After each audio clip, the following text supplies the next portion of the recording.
evil angel spirit. He lost all his so-called power. Now you know how to deal with a dark spirit. Talk to me, Cosmon Curl. Man, this is heavy, heavy, heavy, because he actually listened to what the God had been teaching him. The first thing he recognized was the inconsistency in the message.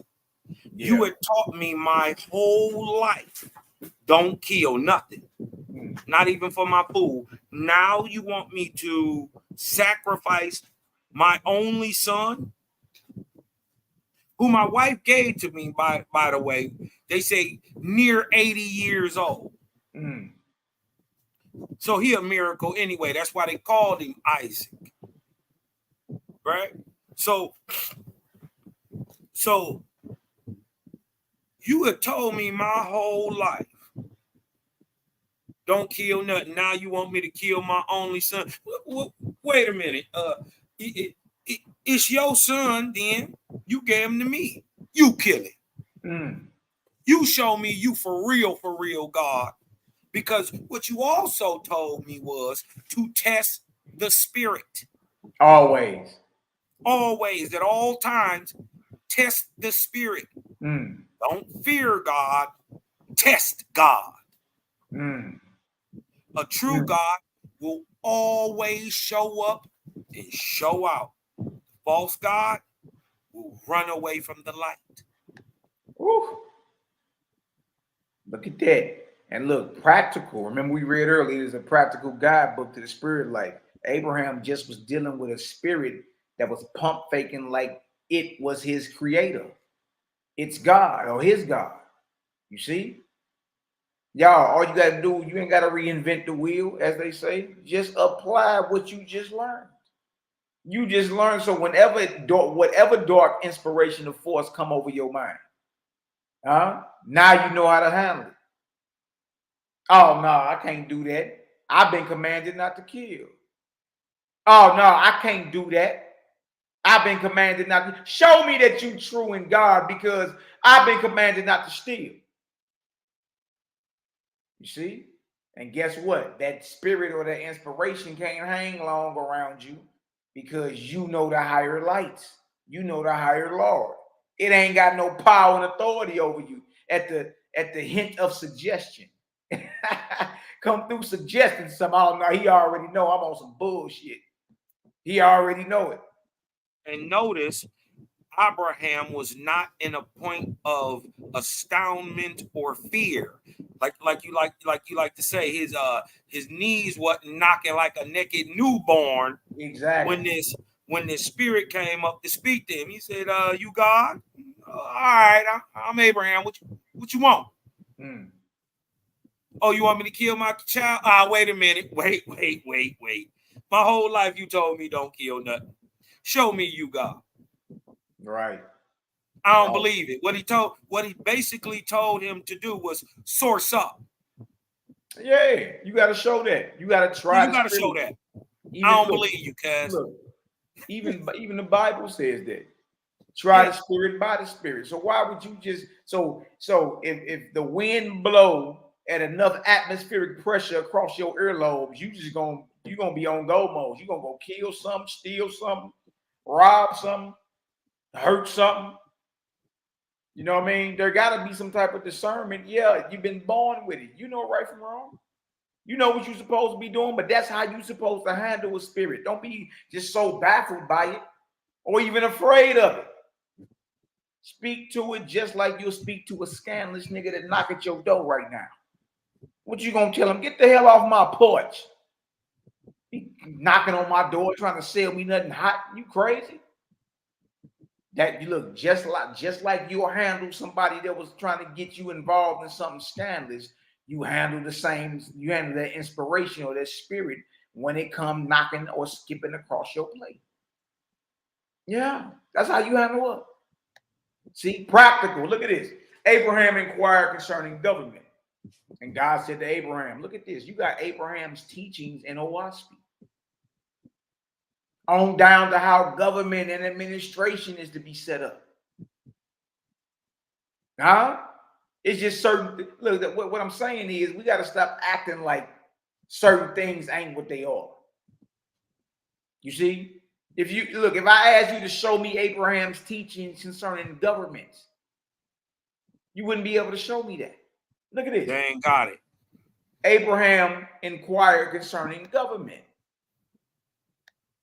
And God said to Abraham to teach people to dwell together in peace, order, harmony, and love, being disciplined to these. What more is required? Y'all heard that? You think it's a chemistry equation, or you got to solve trigonometry? No, look at this. To teach people to dwell together in peace, order, harmony, and love, being disciplined to these. What more is required? Government belongs to the king's people. Abraham said, "Oh God, teach me more regarding these matters. For I am like one in a dark cellar groping about. Behold, my people are unlearned." God said, "Who is learned, I say to you? Who is learned? I say to you, he who knows the stars, rocks, mountains, valleys, and all that is living and dead, and the languages of the ancients, but does not know the Creator is unlearned." Look at that. Look at that. See?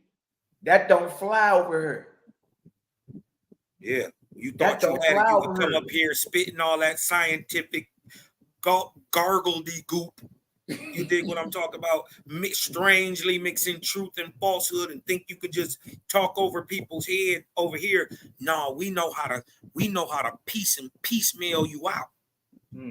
We know how to sift you down to the bottom. Because he who knows if you can know all the sciences, every science in every language, but if you don't know the Creator, you are truly unlearned. You ain't as smart as you think you is. But he who knows the Creator is learned indeed. Man, consider yourself blessed, boy. Yeah. You know what I mean? Like in other words, y'all, we actually are beyond the people that the world think are so successful and that made it. To know your maker or the Creator supersedes all that, y'all, by light years. Like the real, in other words, we're the faithless or the real learned brothers and sisters of the earth. Look at that. Look at that. Who else telling you about Creator in these days?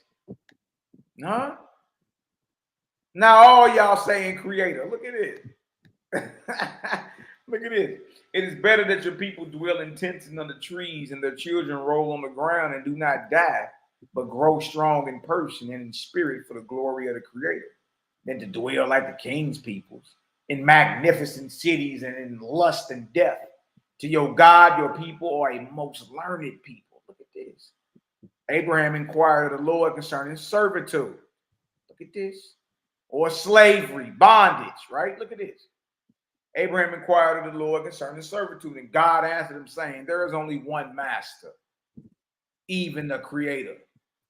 Your people shall be his servants only." But all people have loves. A damsel says to her lover, "I will be your servant," and he marries her. A man says to another, "Your judgment is greater than mine, I will be your servant," and the man takes him in love to work for him. Therefore, for convenience sake, you may say master and servant. Nevertheless, my chosen shall not, in fact, have either masters or servants. My chosen, you chosen people, right? My chosen shall not, in fact, have either masters or servants. For the one shall not have authority over the other, except by love and free consent. And that's a shot at that boy that was on Sonetta the other day. Boy, and told y'all that the God is a racist, and look, went through the Bible and proved his point. But look what God has to offer you. You either a slave or you a master over that way. What that Millie Mouth Negro say? Somebody got to pick my cotton. What? Dang. Somebody got to answer to the crack of my whip. What the Creator say though? My chosen shall not, in fact, have either masters or servants. For one shall not have authority over the other, except by love and free consent. Abraham asked concerning the products of labor. Look at this. Look at these high vibratorial teachings that you ain't getting nowhere else. Stop it. Crazy part is how they connect with the teachings of Zarathustra. Yeah. It's still the same line of light. Same line, bro. 3,000 years later. 3,000 years later. Come on. We in a 3,100 years later. Excuse me, 3,100 years later. 3,100 years later. That's right. We can be exact to the date, can't we, Carol? Look at that. And it's the same line of light. You see? It's time to come up off the bigotry and all that. You got to let that go. You got to let that go. You know what I mean? Shout out to the Essenes and Nazarenes. They teach the same exact thing. Look at this. Abraham asked concerning the products of labor. God said to Abraham, what I have said regarding servants and masters also applies to the productions that come out of the earth. Nothing belongs to any man. Look at that. Huh? For all things are mine, says the Creator. Look at that. Nevertheless, for convenience sake, you may say this is his product or that belongs to another, but still he holds it only by his Creator's consent. Let all men render to the Creator his creations, for they are Jehovah's. After that, Abraham said, some men grow flax, some wool, and some corn, but the seasons do not bring forth alike to all. Others spin and weave, and others make butter and cheese. Look at that, cow. Bars. Bars. Others spin and weave, and others make butter and cheese. Yet this also happens. One man is strong, another weak. One rises with the sun and toils all day, another sits on the bank fishing. Now the products are brought in, lo and behold, there are no two that are equal. And God said every man's matter is between him and his Creator. According to diligence and industry, he rewards them in the end. Look at that. He who perceives this knows his heavenly Father. He who does not perceive it dwells in where? Darkness. Every man's matter is between him and his Maker. And according to diligence and industry, he rewards them in the end. If you understand that, you know your heavenly Father. If you don't, you dwell in darkness. Abraham said, shall the lazy be rebuked, and those that shirk be upbraided? Look at this. And God said, no, let all your people bring their products and cast them before you, saying, this is my sacrifice to Jehovah. You distribute it. And if some do not bring anything, neither rebuke them nor pity them. Neither rebuke them nor pity them. Look at this. They are the sons of your God. And if some decorate themselves with fine raiment or jewels, do not censure them. Your God searches their hearts. Look at that. Abraham asked concerning lands. God said, consider the way of your God. Did I go to the king and to the rich man and say, give me your sons and daughters? No, but I went to those who were despised by the king and the rich. And I said, come. And they came. And when you came here, did I say, take the king's lands or the rich man's? No, but I led you to that which was neglected and waste in the eyes of the king's peoples. And I said, this is your inheritance. It is sufficient for you and your people to buy burying places for the dead, which shall not be disturbed, but neither buy nor sell any other lands. Look at that. And after your people have improved the place, and the king comes against you, saying, I will have this land either by battle, either by purchase or by battle. You shall say no. You shall say no, neither by purchase nor battle shall you inherit that which is the Creator's. But if you desire the land, then I will give it to you. without money and without battle. And it shall come to pass that my chosen, look at this. And it shall come to pass, now that you know, you ain't supposed to be standing up and shedding blood over no land. No land. We're supposed to learn from the mistakes of our forefathers. Learn from their mistakes. Right? This entire earth belongs to the Creator. Look at this. And it shall come to pass that my chosen shall be driven from place to place, where I will lead them, and they shall make the wastelands bloom like gardens, and the deserts yield ample harvest. For they shall dig wells and till the soil, and prove to the nations of the earth the glory of my work. So if some type of governmental force come against you, you're supposed to get up out of there, and guess what? We go turn something else into a paradise. That's how it works. Look at this. And they shall be cut down, driven away, and scattered. But I will come and gather them together. Their places shall be inherited by idolaters, and worshipers of strange gods, who will build mighty temples.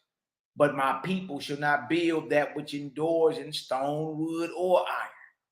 For they shall go from place to place. See, where a lot of people be, where's all the archaeology? And a lot of the faith was on the run, was constantly moving around. For they shall go from place to place, proclaiming me and my works. But where they have been, there shall be nothing left on the earth to show their labors. Look at that. Look at that.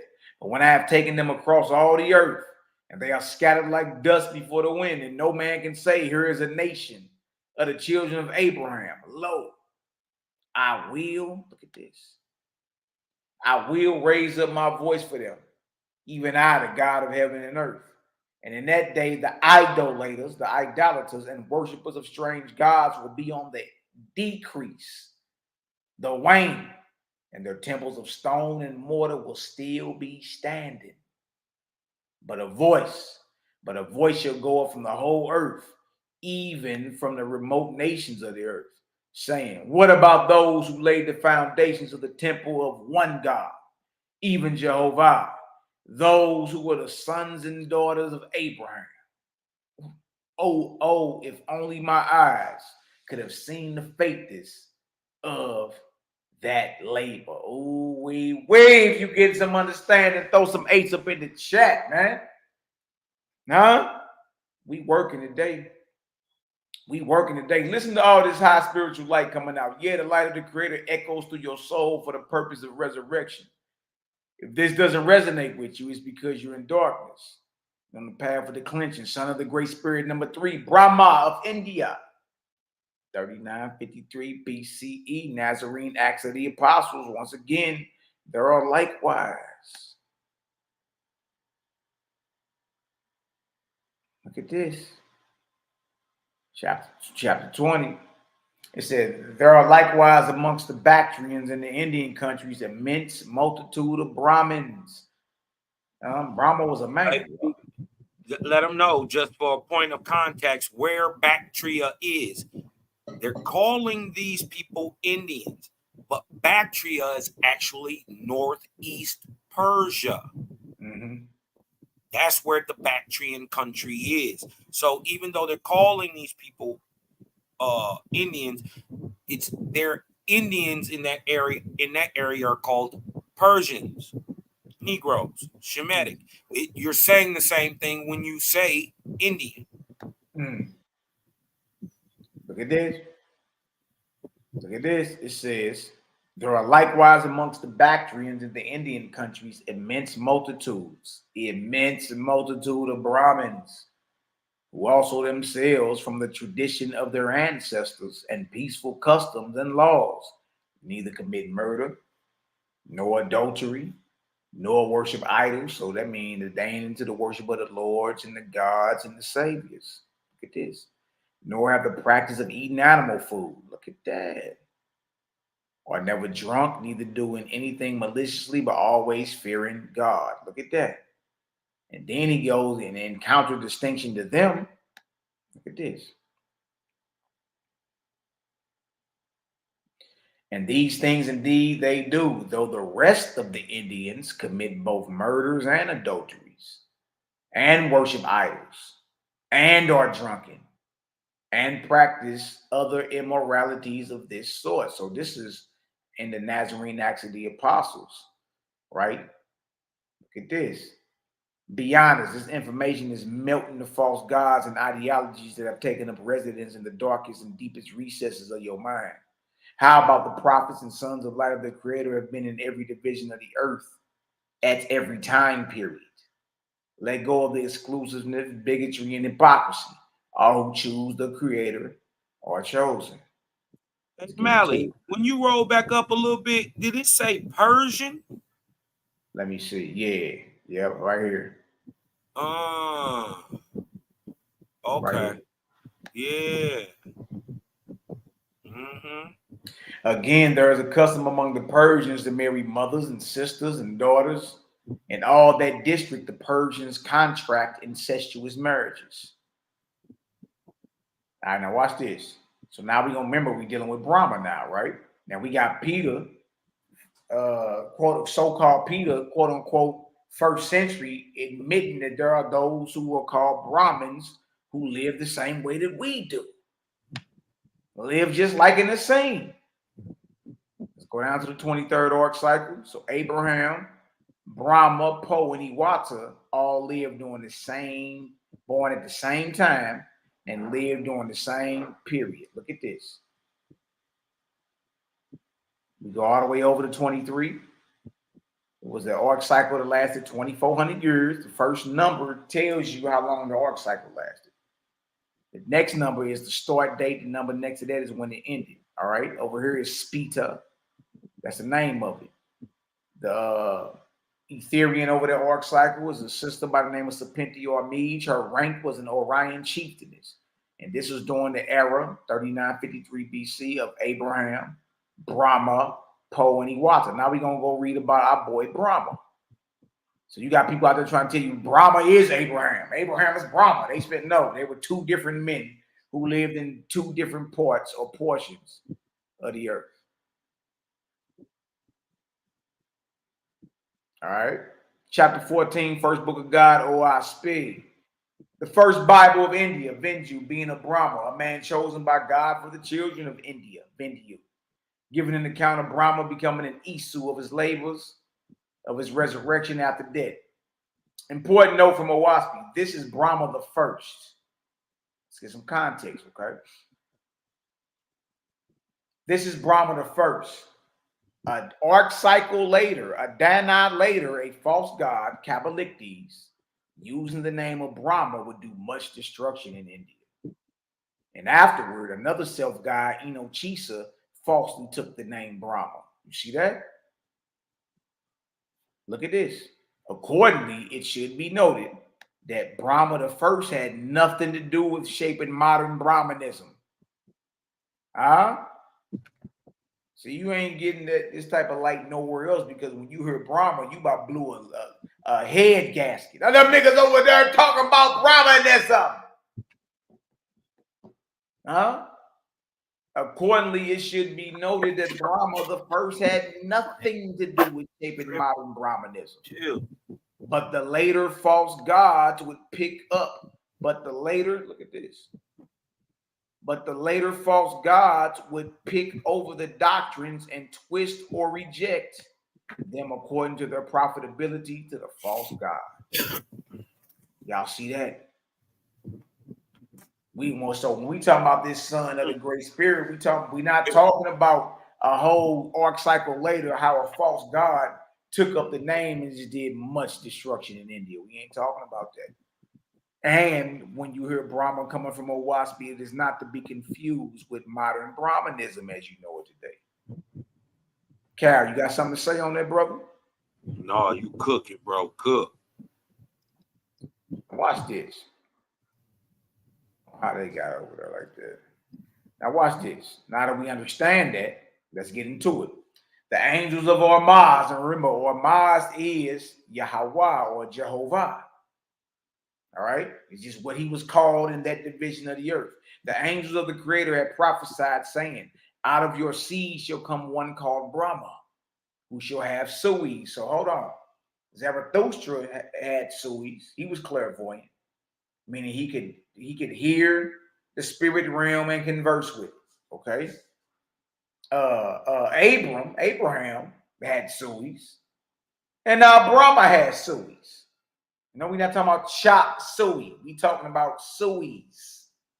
Okay, being a clairvoyant, the ability to hear and to speak with spirit.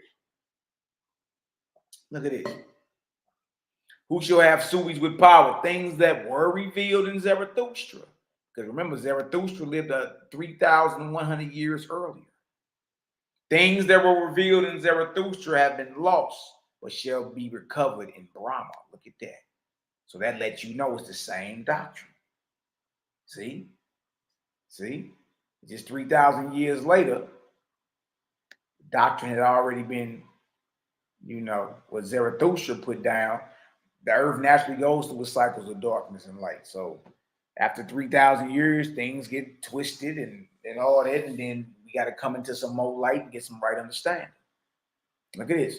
God spoke in Cosmon, modern times, saying, let no man say, the beginning of the doctrine of one spirit began with Brahma, Abram, Po, or Iwata. For since man walked upright on the earth,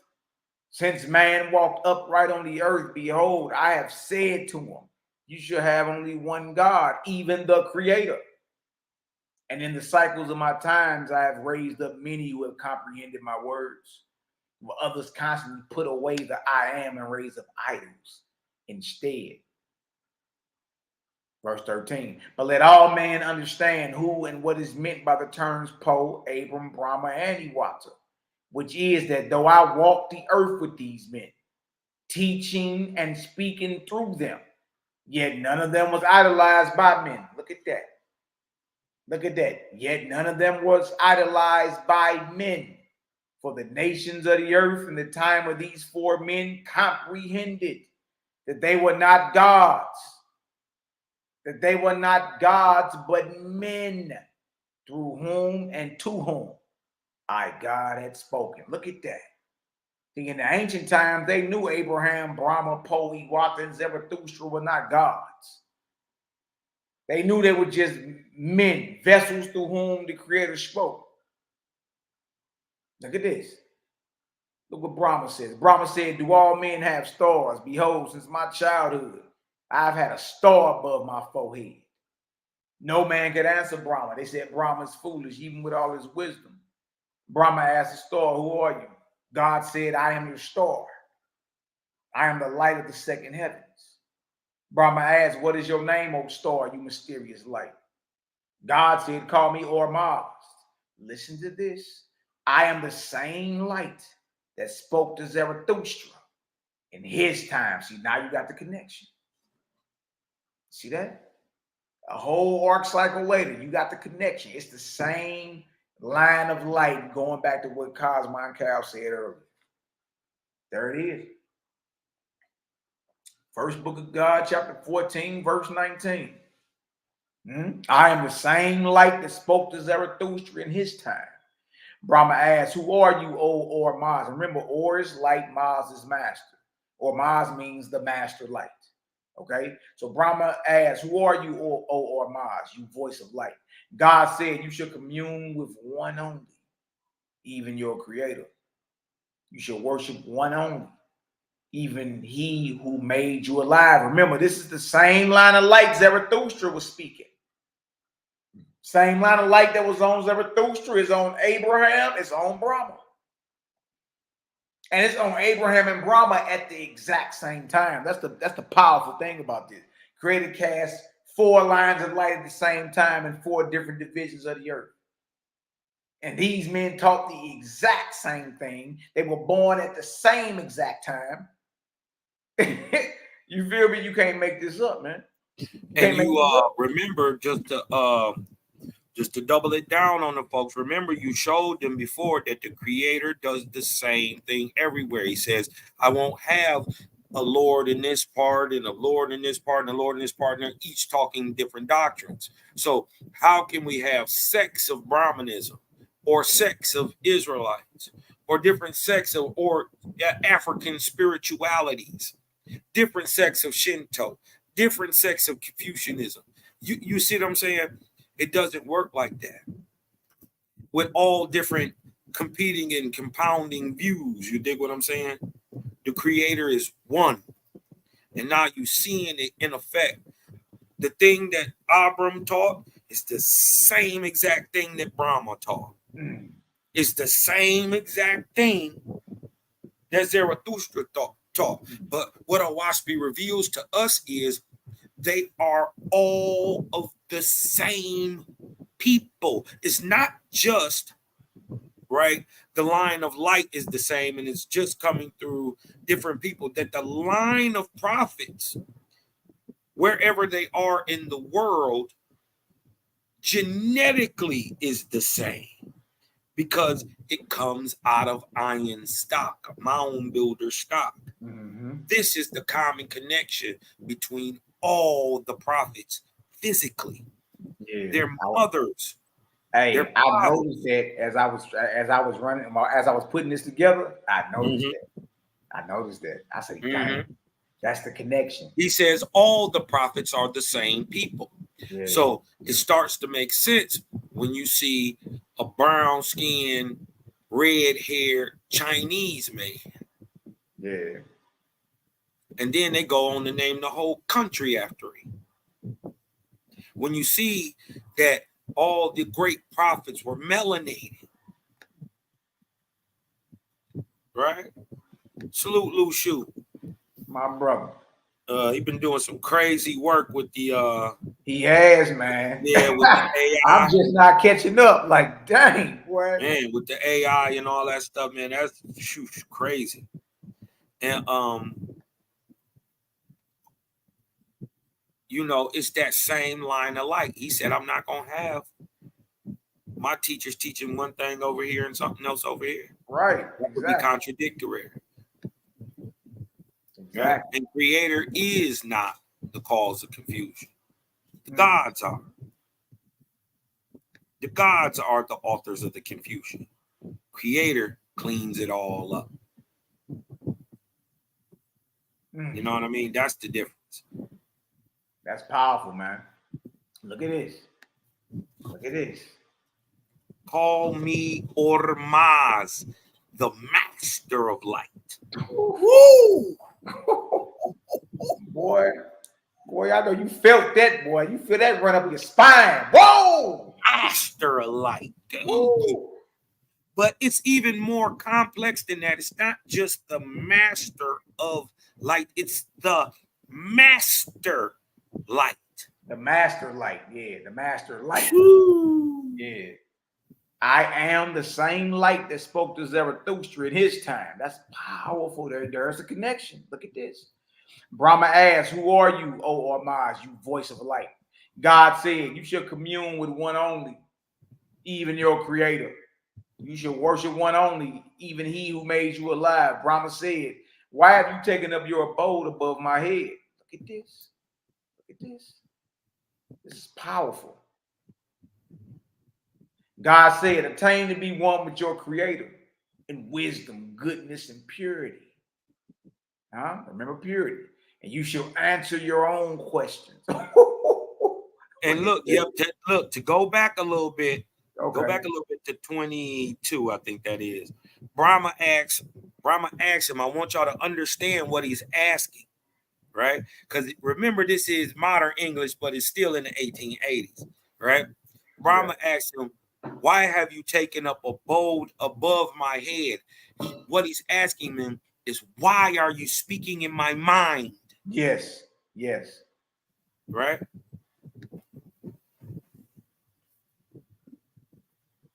God said, attain to be one with your creator in wisdom, goodness, and purity, and you shall answer your own questions. That's powerful. Excuse me, Malaki. I just happened to notice I haven't heard anything evil yet. At all. I was trying to, I was waiting to stop the button and get me a call time. You dig what I'm talking about? So I can say, Macabee, see what he said. He did. I ain't seen nothing yet. Nah, bro. This I ain't even seen nothing evil. This stuff out of this world. And the beautiful thing is, y'all, we're walking you down through history. It's going in sequential order. We done went from 9,000 to 6,000 years ago, and we just gonna keep on coming. Yeah, and show you at different time periods when these sons of light were at and what they were teaching, right? And look, and that bears record and witness of itself of what you should be doing today. Come on, man.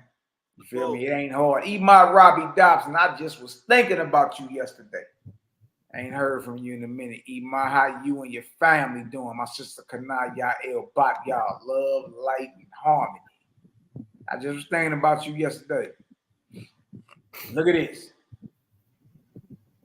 Read this again. God said, attain to be one with your creator in wisdom, goodness, and purity. You should answer your own questions. Then Brahma applied to the Rabbah, the Zarathustrian priests. And he learned self-abnegation. Wait a minute. So are they saying that Brahma is a practicing Zarathustrian? Hey, that's what it sounds like, Cosmon Cow. Now, hold on now. Now, hold on now. Wait a minute.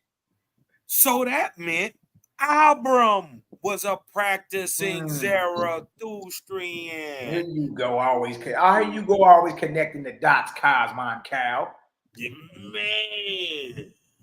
Man. He went to, first of all, and then notice this: the rabbi comes from Zarathustrian religion. That's not right. The Hebrews. That's right. That's right, brother. You ain't gonna get a Hebrew nothing for another 3,000 years. 3,000 more years. A Hebrew Nathan. Hey, look. Nathan. Man, this is marvelous. Look at this.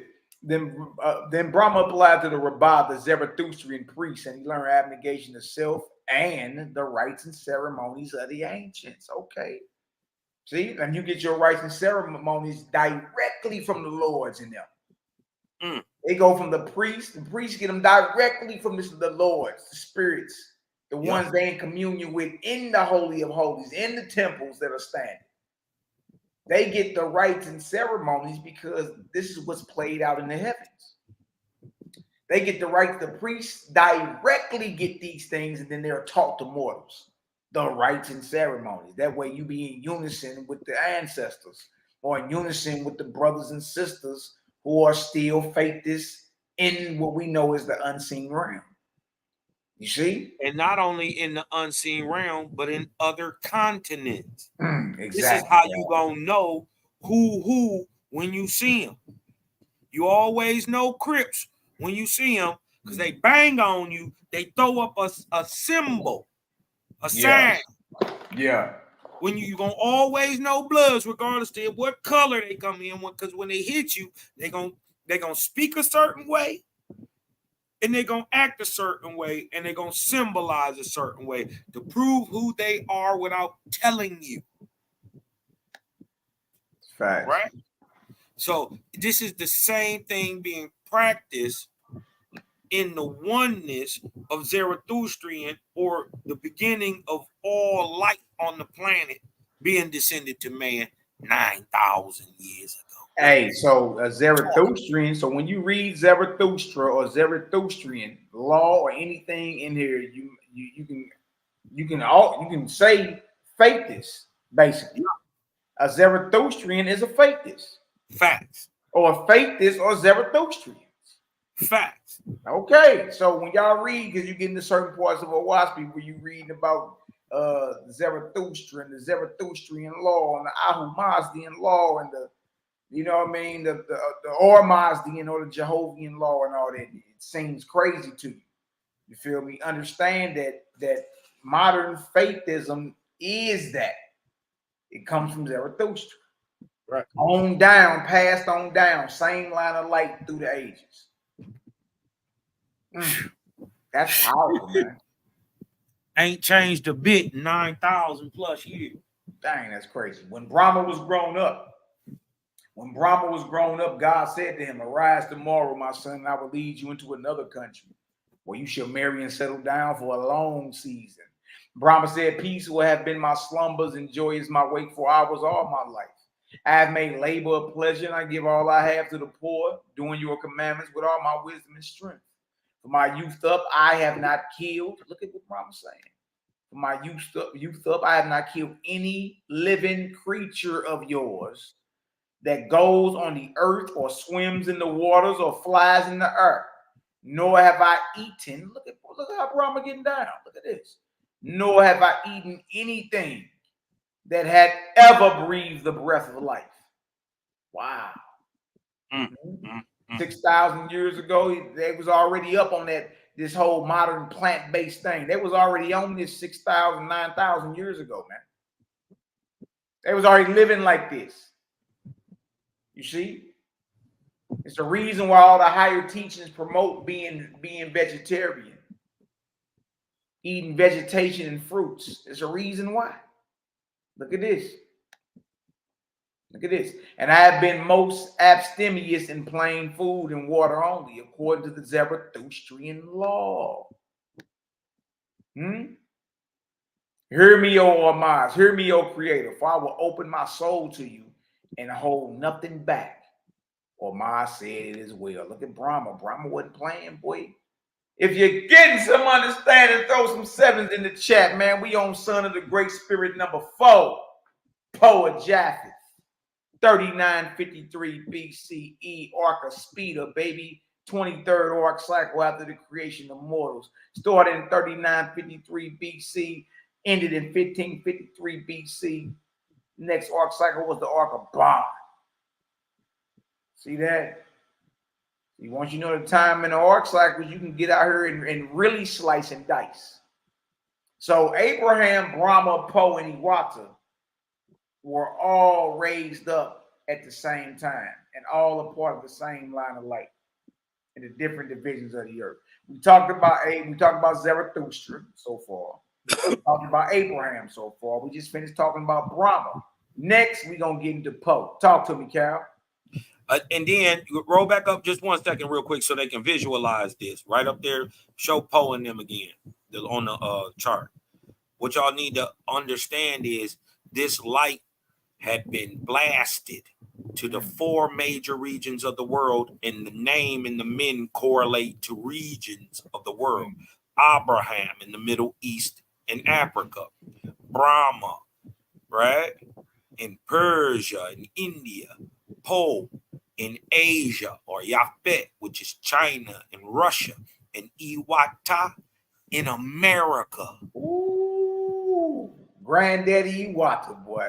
Already all at the same time, saying the same thing. All of them talking that Zarathustrian. You dig what I'm talking about? Which comes out to still be Algonquin. Watch Iwata set up America. Watch Iwata put America together. Y'all ain't ready. Y'all not ready. He about to put the United States together 6,000 years ago. Yes. Look, it's in this presentation. The United States came in 1776. Oops, you bumped your head. Yeah, it's in this presentation. I was looking at that. I say, boy, there go the whole origin of the United States. He had 40 United Nations over here in this land. Right now, in North America. We only talking North America. I'm like, whoa. Come on. Come on. Man, your grandmama ain't never told you was from no African tribe. She said, no, baby, you got them high cheekbones because you got a little Blackfeet in you. You got a little Choctaw. You got a little Anuyawea. You got a little Iroquois in you. No, you got some Timucua and some Seminole. That's where she said you got them cheekbones from. Huh? She ain't never told you was from the Mbutu tribe of the Congo. She never told you was a Batwa sub-Saharan African hunter-gatherer. No, she said, you just a little bit Algonquin, baby. You come from the Delaware.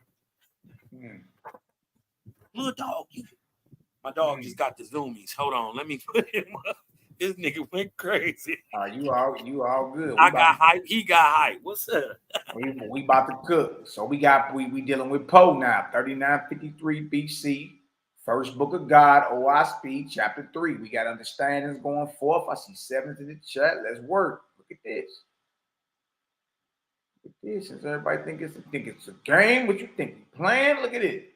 From Z Wing, God raised up prophets for 7 generations. Z Wing begot Do Z, who begot Yin, who begot Heini, who begot Lan Siang, who begot D Hoochie, who begot Holan, who begot Po, who was an Isu in birth, meaning passionless, really ain't no earthly desires, right? When Poe was still very young, the voice of God came to him saying, be steadfast in the doctrines of your forefathers. Look at this. Look at this. Eating neither fish nor flesh. Look at that. Brahma just said the same thing. And Brahma was teaching what Zarathustra taught and what Abraham taught. Same thing. Look at this. God came to him saying, be steadfast in the doctrines of your forefathers, eating neither fish nor flesh. Your God will not only preserve you alive, but you shall gather together the scattered tribes of who? Zarathustrians. There it go again. The faithists, and reestablish them in this great land. That's the land of Asia, Japheth, or what you know today is China. But notice, the faithists are the Zarathustrians. We went and showed you Zarathustra earlier and what he taught. Then a whole 3,100 years later, these 4 men get raised up, you feel me, and are under the same line of light from the Creator through God who dealt with Zarathustra. Look at that. Look what's being taught. In those days, many of the Zarathustrians were celibates, and the king saw his people being reduced by war. So he made a law against celibacy, commanding all men to marry and all women to bring forth children or be put to death. Dang. Look at this. When Poe was grown up, God said to him, behold, you cannot fulfill the law, for you are Isu born. But I will fetch you a wife like you, who is also barren. But you two shall be blessed with 3 children, and you shall call them Wanli, Togan, and Zilu. And it came to pass that a woman of Hangi with 3 adopted children escaped from the tyranny of Diwan, fleeing for the southern tribes of He, Si, Guao, and Yo, and Guangu. And Poe married her. And her name was who? A toe down G. Hold on, man. Poe woman name is a toe down G. I'm not making this up, am I?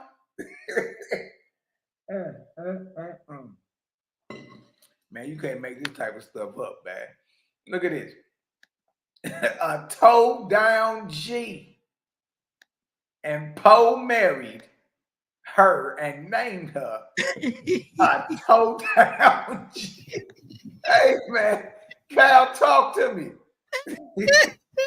Hey, man. Hey, man. But look, it makes you understand that you need to step your game up in these other countries, because many times these people are spiritually and genetically your people. Uh-oh. You got the epicanthic fold. You got that good ha. Yeah. Huh? Are you blue black with blonde hair? You may have some of this Poe genetic in you too. We call it the remnant of these people today are called Southeast Asians. Talk to us. All you got to go do is look. Go ahead, brother. Man. Her name is a toe down G, my brother. Ain't that what that say? A toe down G. Man, that's cold. Cold game. Let's keep cooking though. Watch this. A toe down G. All right, right here. Poe was 20 years old when he married, and he went with his wife and 3 children to the country of Hingadi, which name signified brotherland, and he labeled it Scutching, flax in him. And God came to Poe saying, what is the extent of your fidelity to the all-highest light? Same thing that was asked to Abraham.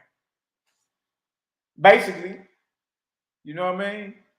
Poe said, I will obey him in all things. God said, would you sacrifice your 3 sons if commanded by your creator? Look at this. Look at this. Pope said, they are the creators, not mine. How dare I sacrifice that which is another's? Look at this. Look at this. God said you are wise. You know the who law? The Ormazdian law, or the Jehovian law, or the law of the creator. Huh? Same thing from Zarathustra on down to Poe, where we at right now. Ooh, wait, look at this. First book of God, chapter 4. Oh, I speed your head shot. Now, while they were thus discoursing, the light in the form of a triangle came and rested on Poe's head, and the word 10 was inscribed on the sides of the triangle. That's crazy because 10 is something that's still known over in Asia or China. 10. Look at this. The governor said, what does this signify? And Poe, being under the influence of the light of God, said, call me 10. I am the father, Rabbah, over all the living. I write in the sand and speak in the mouths of my sirs and prophets. He whom you call Poe is my son, begotten for the deliverance of my chosen out of the bondage of Han and his sub-kingdoms. Y'all see this? Accordingly, the learned men of these provinces were called together to learn through Poe. Well, this nigga Poe was cold too, Cosmo. I gotta keep it real with you. I read this story and was like, man, this cat was cold. Look at this. To learn through Poe about God and the mysteries of earth and heaven, and especially about the great monarchy. When these councils were assembled, God cast his light upon Poe, and they all saw it. And the words Poe spoke were called God's words, that they or. And they learned the wisdom of God word by word, repeating them over and over until memorized, which was called learning by the mouth, as distinguished from learning by books and tablets. They had to commit these things to memory, the word of God. After so much repetition, you had it. And that was called learning by the mouth, right? Look at this. These then that follow are the sacred laws given through Poe by God or 10. Look at this. Boy, walk you down with this old waspy, boy. Walk you down. Look at this. Poe cold. Go ahead, kid. What you saying? Y'all better pay attention to Poe. Man, hey, dude. Poe is cold. This one of the coldest prophets on the earth. Yeah, dude was on one. Listen, man. And then listen what he just exposed to y'all too. That there is a earlier Han dynasty. Yes. All you got to do is look up the Shang Han or the Black Han, right? They go back 6,000 years. We're talking about the earliest Hans, right? They are recorded in history. He's saying he's freeing his people from that oppression. Not the Han circa 250. See that? Different Han. An earlier Han dynasty. See that? Yep, the early Han dynasties. Look it up. Look at this. These then that follow are the sacred laws given through Poe by God of 10. Look at this. Look at his word. Seek to bring forth heirs that will be a glory to your creator. Do not marry because of the impulse of the beast, the animal nature of man, but consider your own spirit and the spirit of your spouse. Do not shut yourself up in celibacy, but multiply and adorn the earth. Your creator provided milk for the infant, but with the coming of teeth, you shall provide for their service also. Look at this. Feed him according to the Ormazdian law or the Jehovian law, the law of the creator.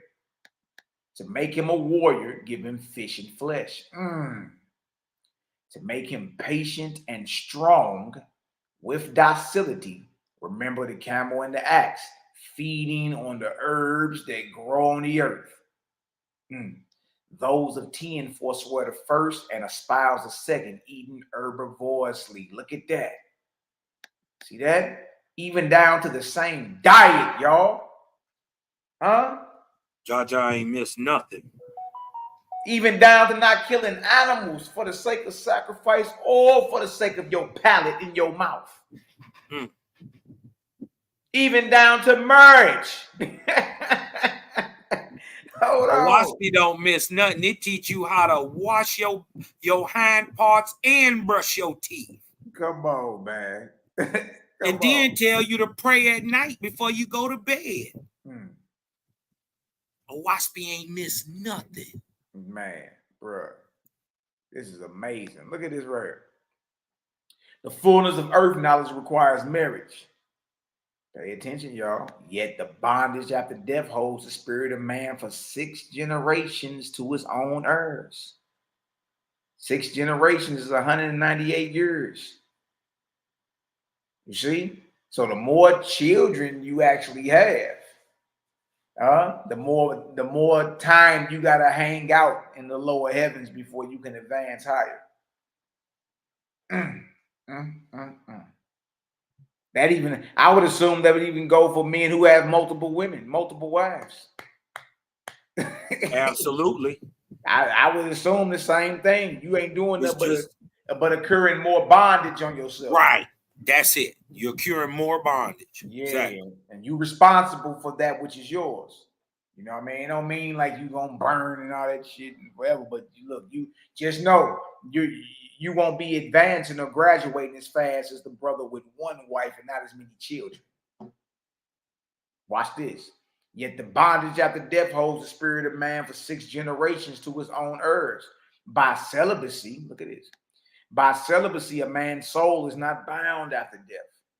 By the love he bears his children to linger on or near the earth, and he may ascend quickly into paradise. See that? See that? Look at this. The man or woman who was sick, sickly, chronically infirm, or deformed, blind, deaf, with running sores, or with hidden sickness, shall not marry, nor bring forth heirs. Makes sense. You know what I mean? Because it passes on to the children, right? Nor shall man take sorrow to his soul for this. For it is the testimony of the Father that his race is emancipated from the earth. Look at that. Look at that. Look, every which way, man. Whether you have a lot of children, a big family, or you don't. You feel me? It's all fair and even keel dealing with Creator, man. It's all fair. Why wouldn't you be responsible for the children that you sired into this earth? Why? That responsibility leave just because you died? I don't think so. How could that be? Your soul lives forever. Go ahead, Cal. Talk to us. Yeah, how could that possibly be? In whatever religion you are, it teaches you that your soul lives forever. How could you not be responsible for not only your children, but the children they produce? You caused this snowball to start rolling. You must now raise everybody up to the 6th generation for the next 200 years. Good night, boy. So there are benefits to those who don't have children. Exactly. Right? You will rise faster, but it's not like you're not gaining power, information, and things here, but you will be responsible for those that come after you. Death doesn't get rid of your responsibility, man. It's just what it is. Look at this. Remember, those who marry are chosen by the Creator to raise up offspring for the glory of heaven and earth. Look at that. And they shall. So it's a purpose behind it. And you didn't even know. You ain't know why you like that little nappy head peasy girl. You ain't know why. You ain't know she had that line of light in her that was going to allow y'all that when y'all got together, y'all was going to breed children better than both you were. Facts. Remember, goddess, not God today. Goddess say she not here to tell y'all what's right or wrong. To tell y'all to save the sinners or to help the poor. You already know all that. She's saying, I'm coming to breed a new race. Let that sink in. And it's going to be the best of the best of the best of all the genetics from all the people. Those people, the faithless, the amalgamated groups, will go on to dominate this planet till man goes extinct. This is the importance of a waspy today. Y'all better catch on. Keep cooking, Malaki. Man, look at it. They say right here, remember that those who marry are chosen by the Creator to raise up offspring for the glory of heaven and earth. And they shall dwell together in peace, love, and harmony.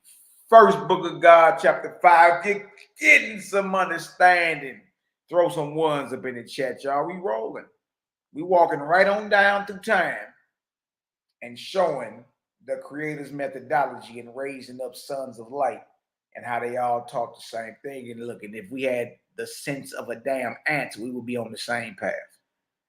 Same exact path. Same line of light. You know what I mean? This is why they fear Owaski. Fear it. Because it exposes the false gods everywhere. Everywhere. That's the crazy part, man. Everywhere. It's like, good night. Let's see what else Poe's talking about. Shout out to the OG, man. Each and every caste shall remain by itself. All of them are worthy before me. You hear what Creator's saying?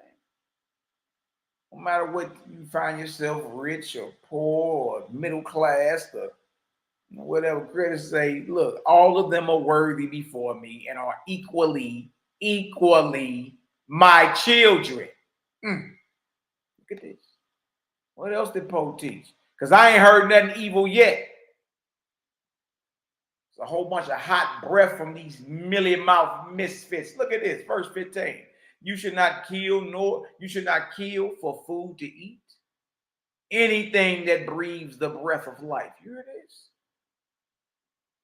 You should love to search for your Creator in all things, on and in the earth, in the waters and in the air above the earth. You should love to search for all that is good in your neighbor, but to excuse all the evil that is in him. You should keep the sacred days of your God and cause all your people to rejoice in the delightful creations of your Creator. Remember that all men are alike in the temple or house of your God. For even as death lays the high and the low alike, so is the standard of my people in a house I have built. Look at that, boy. You should respect the opinions of all men. Look at that. Look at that. Waspy gets rid of this, the superiority you may have.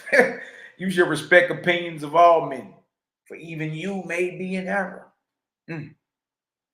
You should speak only a little of yourself. Look at that. That's hard for some of us. You look up somebody, when you find somebody always bumping their chops about themselves. Look at this. You should speak only a little of yourself or of anything that is yours. For all others have a history also. You ain't the only one that did what you did, or you know what I mean? Look at this. You should make yourself compatible to others in all righteousness. First book of God, chapter 6. John Lee inquires, since a man dies in a few years at most, why shall he strive to learn things that pertain to the earth? God said, all learning, listen to this, y'all.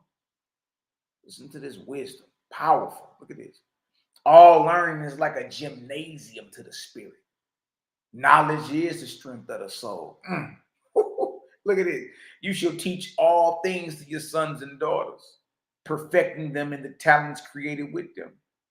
First to useful labors, second to learning, third to music and art, and sculpture and painting, fourth to mining, and fifth to perfectness, or what? Perfecting thyself, advancing thyself. Look at that. And you shall intersperse labor and learning with recreation. See? You ain't just learning, they got to have fun while they doing it. Learning, it says labor and learning with recreation, not only in rites and ceremonies, but in the harmless games, as in dancing, racing, and playing. And for the old as well as the young. See, you both be having a good time growing in Jaja. Look at this. Right. Cultivating, growing joyous hearts. For these are outspoken words of glory to the Great Spirit, boy. That's heavy. That's heavy. That is heavy. Cultivating joyous hearts. Because joyous hearts, for these are outspoken words of glory. That's deep, man.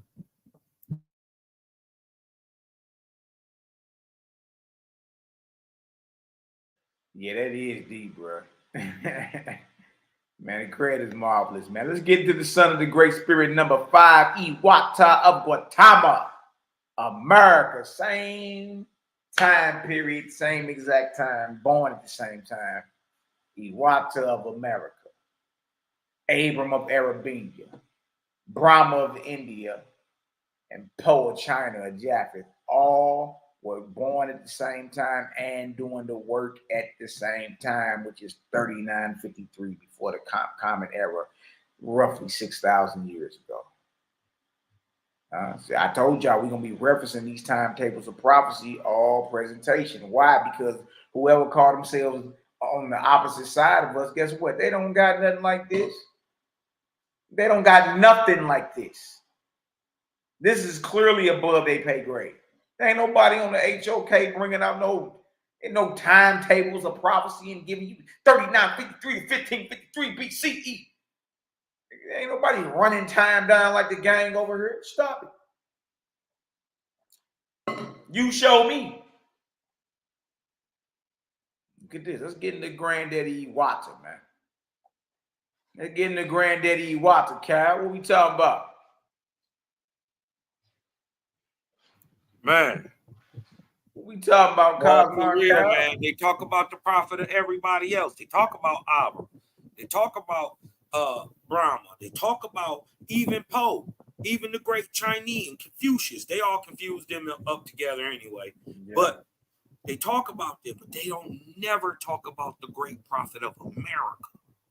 Nobody ever talks about it. Ain't a spiritual text out there other than Owaski where you about to read about him in.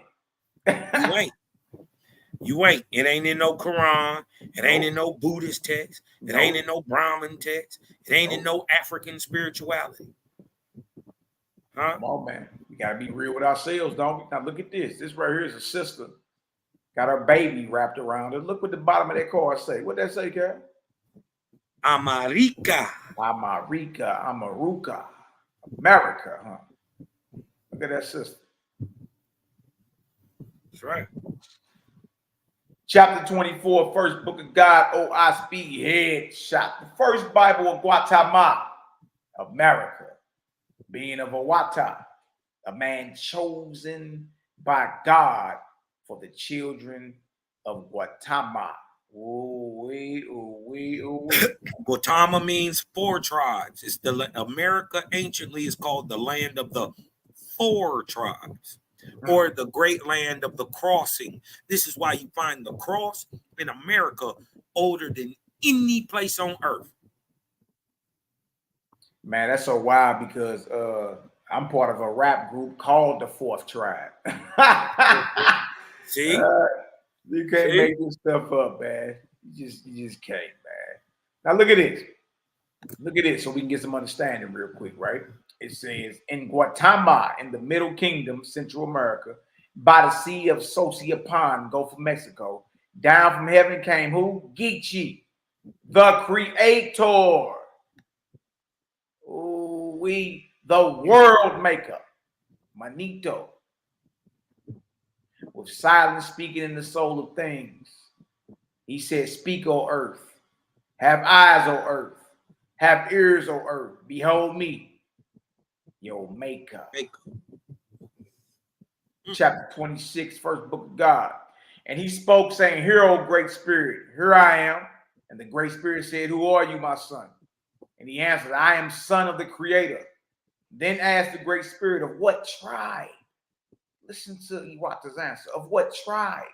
And he answered, my flesh is nothing. My genealogy is of the spirit of the Ayin. There it go, Kyle. My mother, of the Ahuin, my father. Man, oh, let me explain to you what he just said. Come on. He said, my flesh don't mean nothing. The genealogy of my spirit does.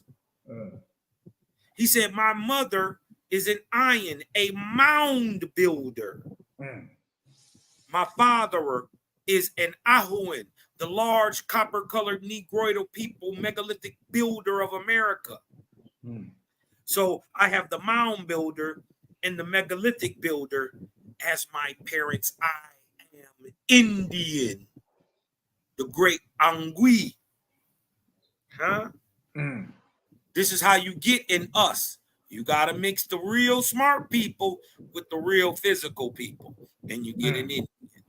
And you get an Angui, you get a nigga, Anguigan. Anguigan, a modern Negro. A modern Negro. Boy, look at that there, man. Look at it. And remember, this 6,000 years ago, y'all. 6,000 years ago. And then you notice how all these prophets got, look, Ayin, Ahuin. Every last one of these sons of light, boy. And then Creator goes on to say there's only one Ahuin race left on the planet. And they are in North America. And they are called the American Indian. Let it sink in. The Negro is the Ahuin, is the Indian.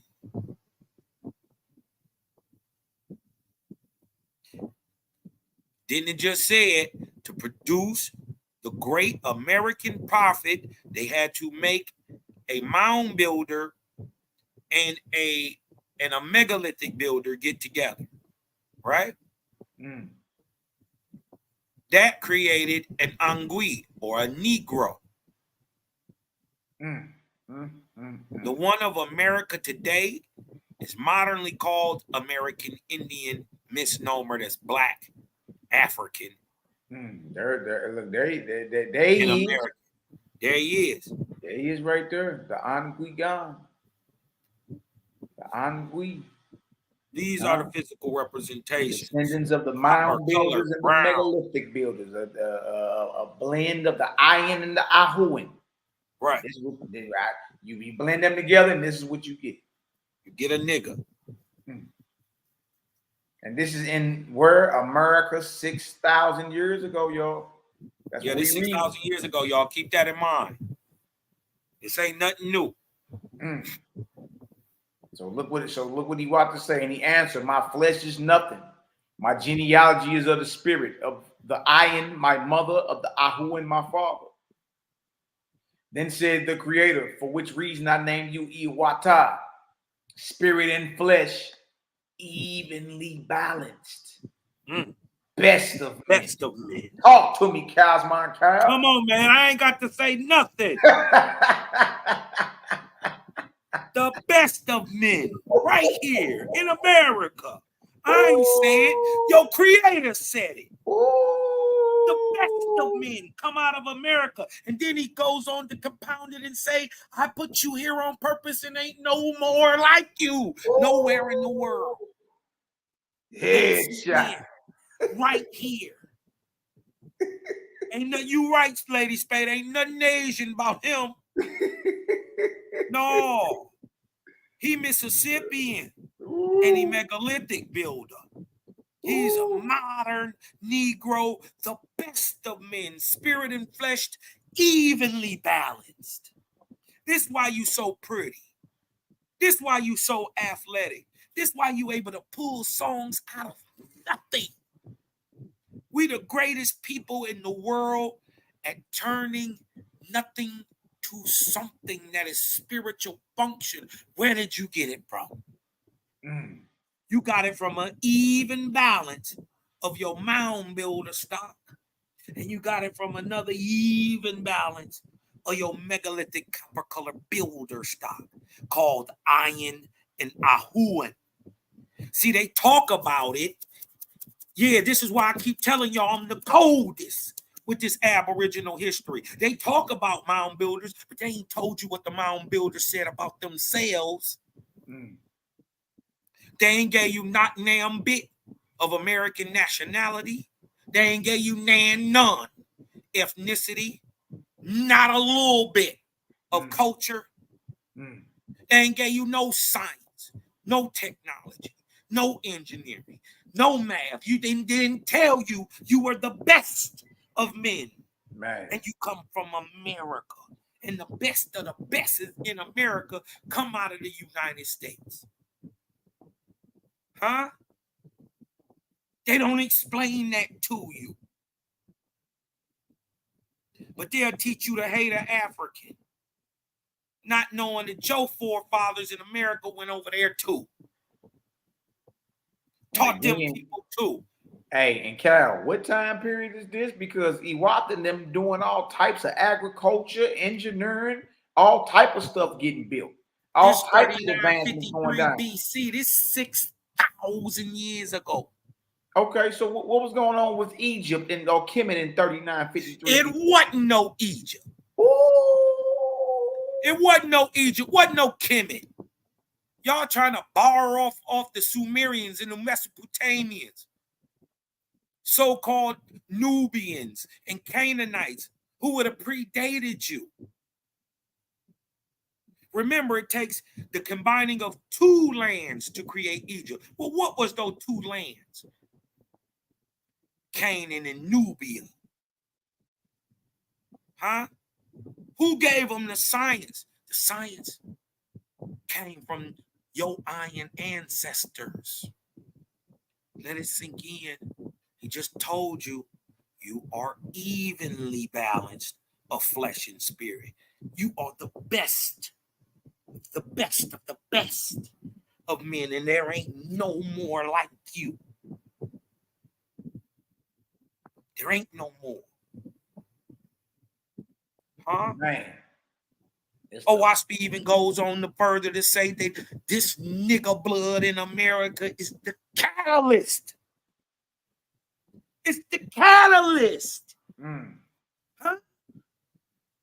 The great Algonquin spirits have always praised the great spirits. No gods, no Lord gods, no lords, no saviors, no messiahs, no people born of a woman. It is your blood that the new evolution of humans will be bred through. You are the catalyst stock to breed what Owaspy calls the Cosmon or Omega Man, the best men. Wake up and come home. Jaja didn't turn the light on. Man, I'd like to give a shout out to my man, my granny. That the mother of my father, right here. Straight from Mississippi, Aboriginal grandmama. She sure don't look like no mongoloid to me. Hey, look at you. Do y'all see her hair? Look at her hair. That's not a perm. That ain't no weave. That's my grandmama. That's an American Indian. 100%. Stop. Just understand this. We just told you to make an Indian, you come from the 4 tribes. That means you got every single phenotype in the world. Every single phenotype that can be produced. Brown with good hair, brown with short hair, brown with red hair, brown with blonde hair, blonde with curly hair, brown with lake hair, brown with it. And then every other color and every other phenotype, the epicanthic fold, the undershot jaw, the trochanteric jaw, the flat nose, the high nose, we come in every single flavor. And we don't need admixing to get straight hair. See what I'm saying? hey, man, may Granny rise in power, man. She been gone been gone by 10 years now. She'd have been her mid-90s. Her birthday just passed on the 27th. So I was reminiscing over yesterday and the day before. You know what I mean? And I got this picture. My sister sent me this picture. That's my father's mother. That's my grandmama. Rise in power, Granny. House boy, she done whooped my ass about 1,000 times with a switch. Granny on nurse status right now.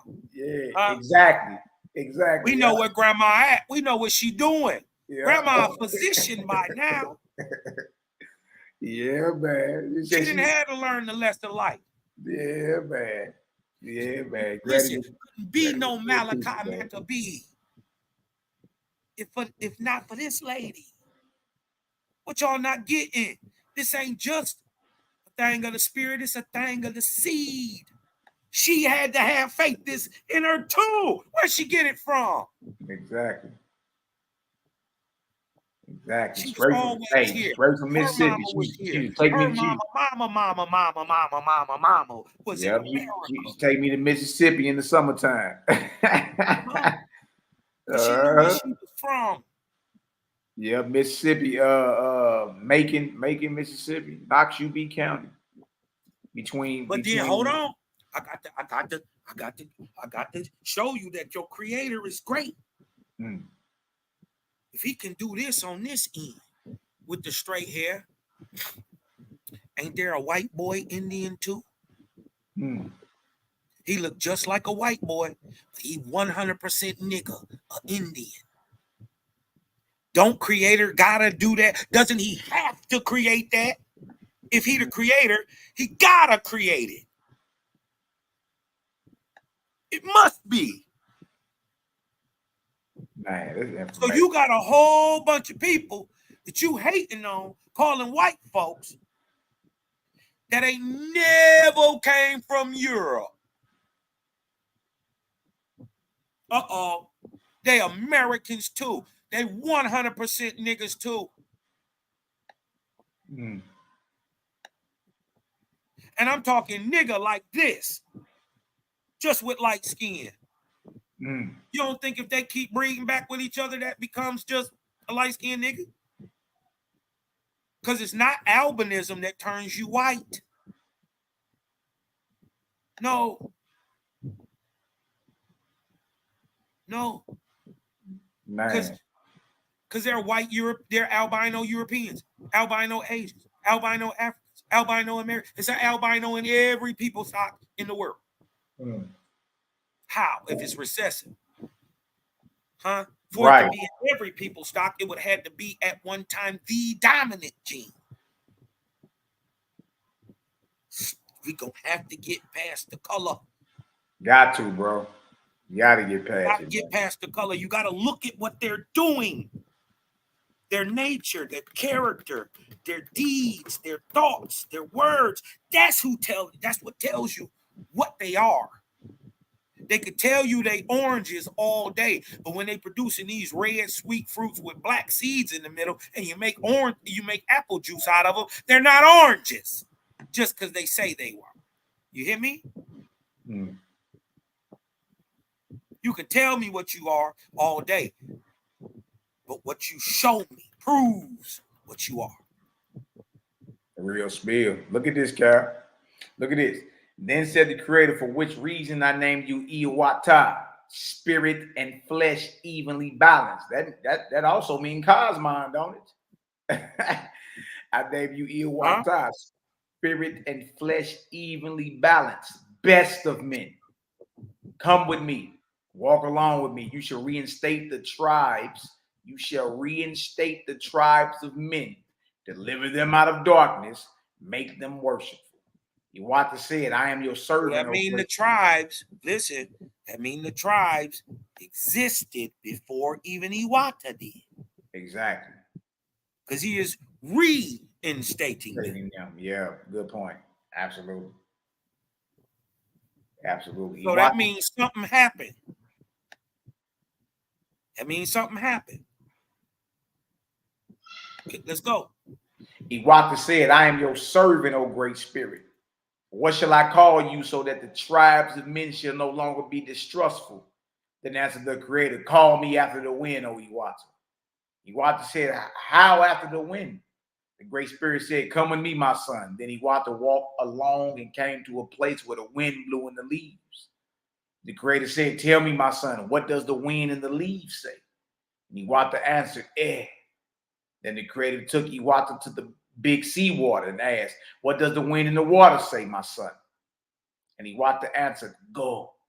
Then the Creator took Iwata to the high crags, the rocks above the clouds, piercing, where the wind whistled. He said, what does the wind say, my son? And Iwata answered, queen. And the Great Spirit said, call me Ego Queen, oh my son. I am 3 in 1. I am 3 in 1. The earth and all that is in and on the earth and all the stars, moon and sun, they are one of my members. Look at that, boy. Glory. Glory. And the herb of the earth, the Anton T is another member of my person. And higher Antotia is another word for atmosphere. Atmosphere, right there, right? Yep. And higher yet, in the higher place above the earth, is the ether, the great penetrator. Look at that there, boy. Glory. Look at that there. Ether is the great penetrator. Sublimator. Sublimator, huh, Cal? And that is the third member of my person. This heavy right here. This heavy right here. Listen, hold on. I wish I could drop a bomb on it. I wish I was on my thing. I throw the yeah. A warning. Listen to what he says. Tell me this ain't the Great Spirit. Listen. Go ahead. I am everywhere. For and near. All things your eye sees, all things your ears heard are of me and in me. In me. Drop, boy. It's in me. There ain't no outside of him. In me. That's heavy. So we're all actually inside the Creator. Oh, man, see. Inside of the Creator is the creation. It just makes sense. Wow. It just makes sense. Just makes sense, y'all. Creation is inside the Creator. That is crazy. Wow. That is insane. Wow. Well, he just said it. I am everywhere. For and near, all things your eye see, all things your ear hears are of me and in me. But Mally, back it up. That also must mean all things your eyes can't see and all things your ears can't hear are also of me and in me. Ooh. It's the great duality. That's apparent. Ain't no male without no female. Ain't no left without no right. You couldn't know light without dark. So all the things your eyes see and don't, all the things your ears hear and don't, are of me. Man. And then, but wait. That means you personally are of it. Y'all gotta understand what he's saying. You gotta understand what he's saying. He's not separating you from it. He's showing you are it. So I don't never harp on people when they say we are the Creator. In fact, you're right. Look at this. Whatever is one with me has no hard labor. Behold, the flowers of the field, I color them. Behold, the ant and the honeybee, I lead them. The bird, I teach how to build. Man alone is stubborn. Man alone is stubborn, setting up ways of his own. Or if he could, hold on for a second, y'all.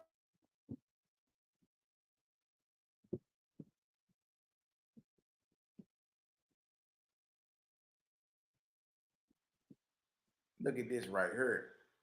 Man alone is stubborn, setting up ways of his own. Oh, if he could learn to be one with me, to move and labor with me.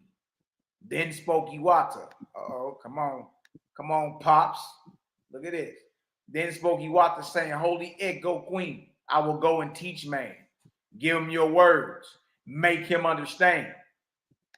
The Creator said, for that labor I called you forth, made you tall and handsome, with strong limbs and broad shoulders. Grandpapa wasn't no little dude.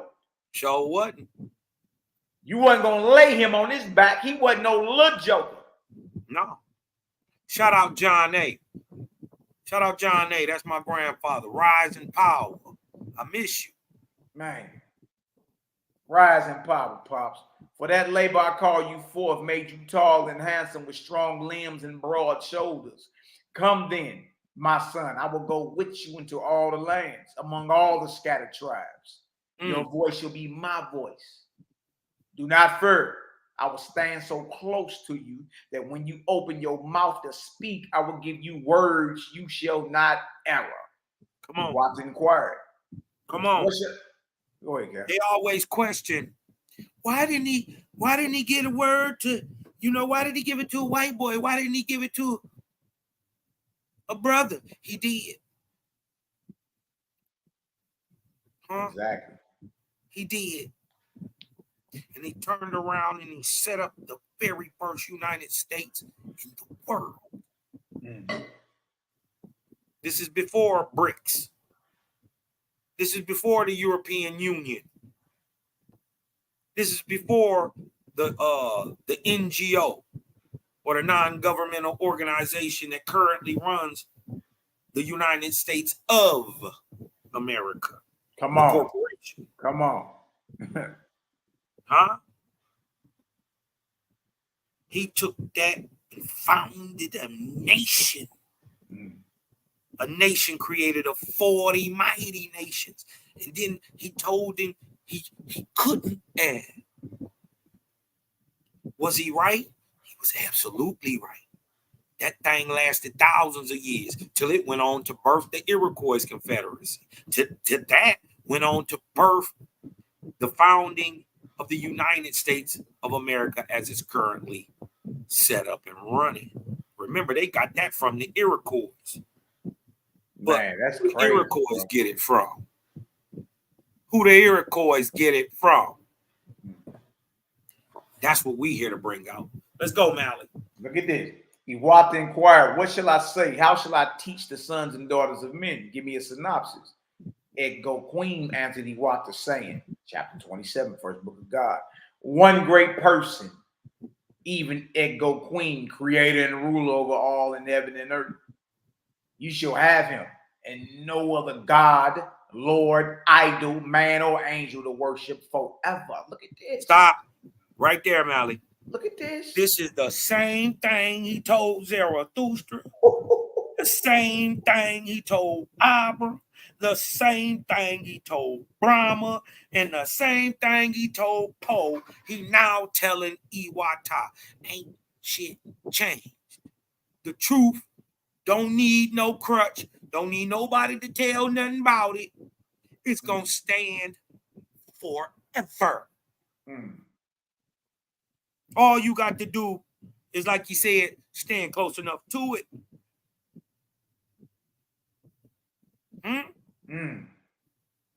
Didn't he just say he was going to give you the words? He just said it.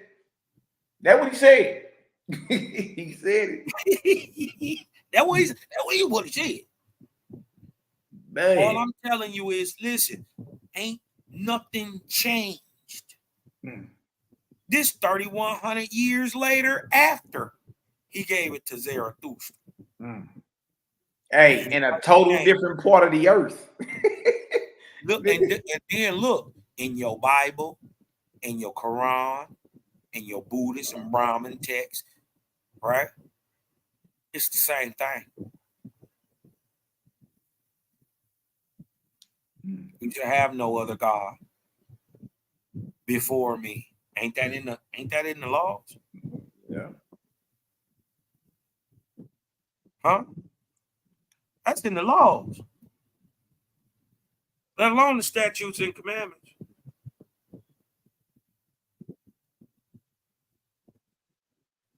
So I'm just saying, even down to the modern day religions, ain't nothing changed, because the modern day religions are just stepping stones to get you right back on track with your creator. What it was initially, exactly. They just go. stepping stones, man. We all come through different paths. They all just stepping stones. You know what I mean? Look at this. You should have him and no other God, Lord, idol, man, or angel to worship forever. You should love him above all things in heaven above, or on the earth, or in the waters of the earth. And you shall teach him to your children. Remember, y'all, this is Papa Iwata 6,000 years ago in America, right here. And you shall teach him to your children and command them to teach him to their children, and so on forever.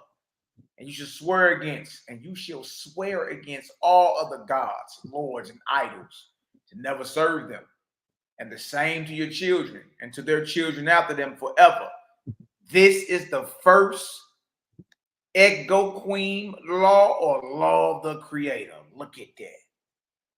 Look at that, being established right here in the Americas amongst our Aboriginal ancestors 6,000 years ago. Look at this. And you shall deal with all men, women, and children as justly and as kindly as with your own mama, out of whose breast you were fed when you were helpless and weak. Look at that.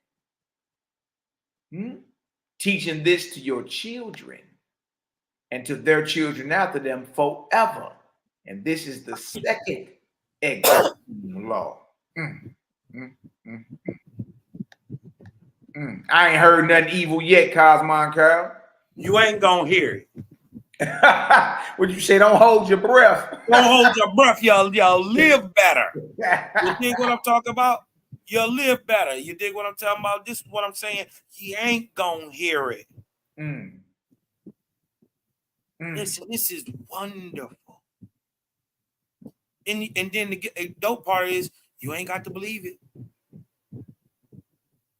The proof is objective. Truth don't need your stinking nigga belief, your lowly cracker belief. Truth ain't gonna change one bit. You see, it ain't changed in 6,000 years, in 9,000 years today. Because what we saying is being shown 9,000 years ago is still standing today. You got to deal with it. We don't care about your belief. Put your belief at the door. Show me something objectively proven in the world. Exactly like Owaspy is doing right now. Till you can do that, ball back.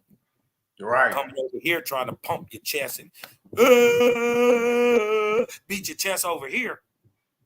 That'll get you beat up.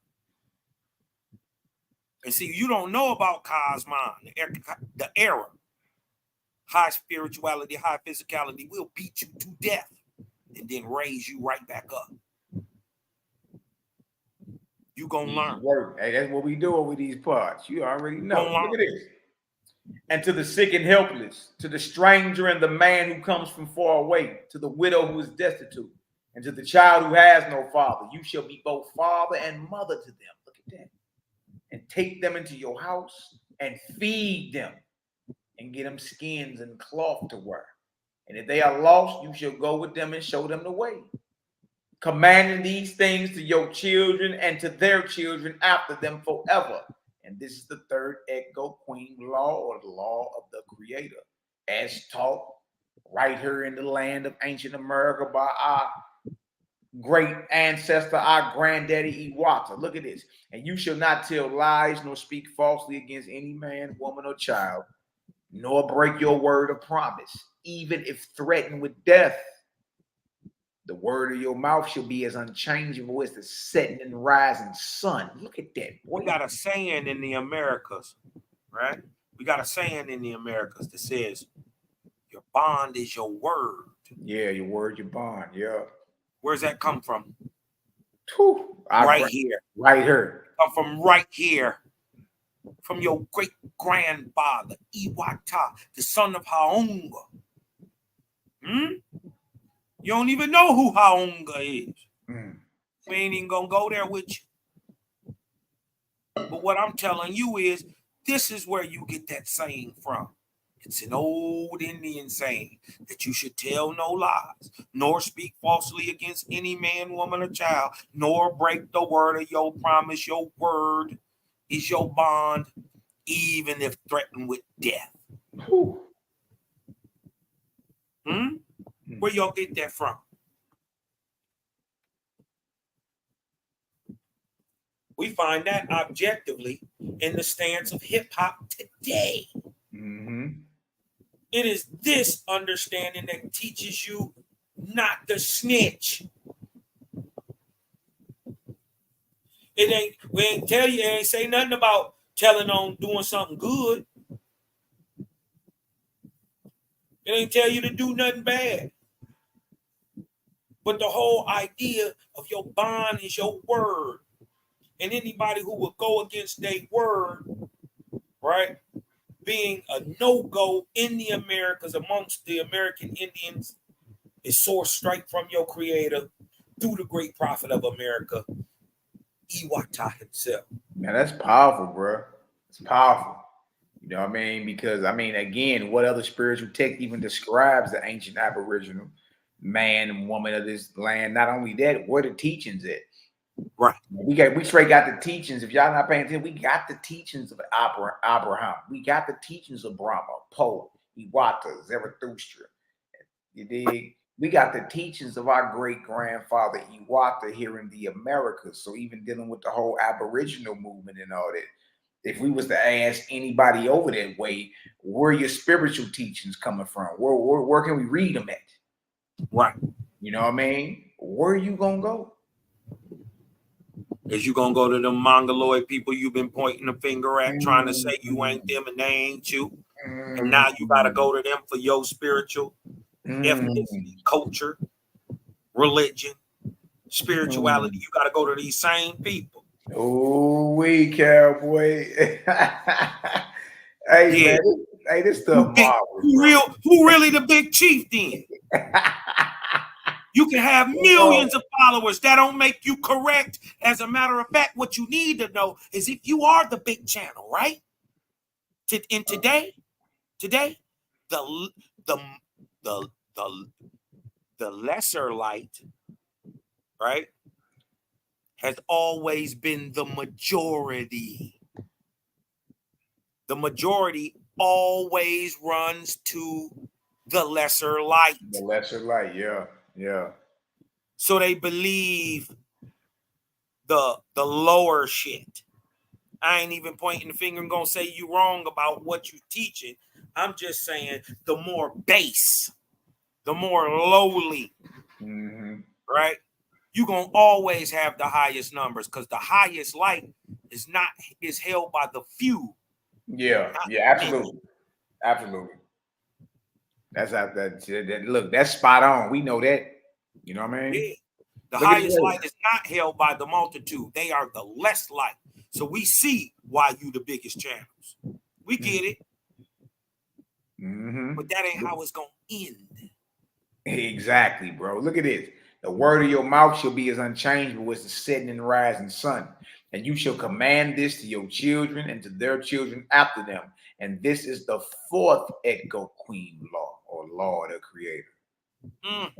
And you shall not take and possess that which is another's, nor allow your children to do so, nor their children after them forever, which is the fifth Echo Queen law. Hold on, wait. Come on. This the same law we seeing with the Israelites, with the Essenes, with the Nazarenes. Ain't shit changed. Nothing changed, bro. Same law, same teaching, same line of light. It's a universal doctrine of light that they taught straight from Creator. You know what I mean? So look, we know we on the right path. Whatever anybody else talking about is irrelevant at this point. Irrelevant. It don't even mean nothing to us. You just smelling your breath at that Yeah. point. You're smelling your upper lip. Yeah, that's all you doing. Lip fumbling. That's all you doing. Look at this. Look at this. Look at this. Verse 18. Verse 18. Look how thorough this is. And you shall respect the times of women.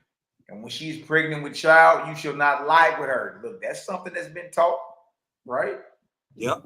They've been like, it ain't just Iwata that teach this. Brahma, Abraham, Poe, you see what I'm saying? Zarathustra. And we see the results of this still today practice in the religions. Yeah, you're not supposed to, when she with child, you're not supposed to be sex. You're not supposed to do that. You ain't supposed to be sexing her up when she with child. And it's a reason for it though. Look at this. What you supposed to do, Mally? Hold on, look.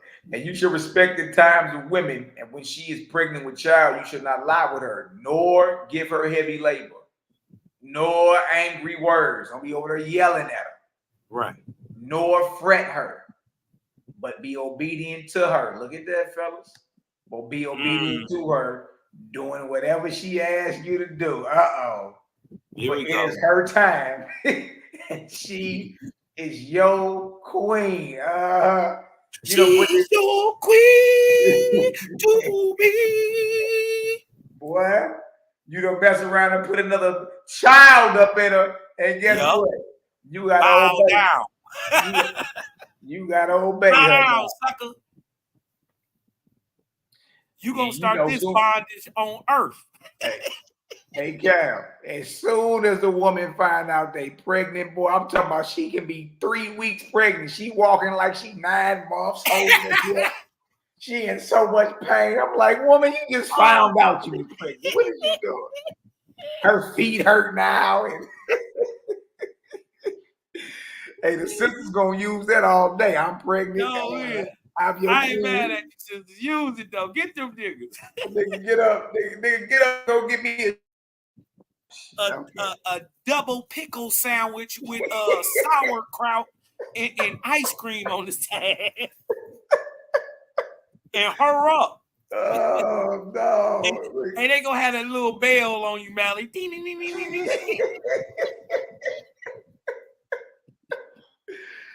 Oh no, bro. They gonna have a little bell on you like Jeffrey.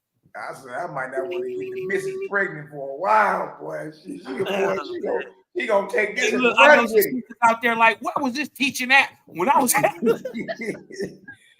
She gonna take that and run with it, boy. She about to run with this bug. They'll have me on bail status.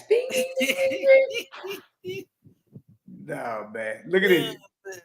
Look at this. It says, teaching this to your young men and women and to theirs that come after them forever, for they're young or begotten of me. And I will have them who? Shapely, strong, and brave. That's the reason why you're not supposed to be sexing her up and not giving her harsh words and heavy labor and fretting her. And you know what I mean? For the purpose of the offspring to be shapely, strong, and brave. That got something to do with the mental capability of your children. You see that? Of your offspring or your heirs, which is the 6th Ego Queen law. So what they telling y'all is that the thoughts and minds and what a woman thinks and can perceive and knows affects the shape and function of the child. So the mother can think her son large.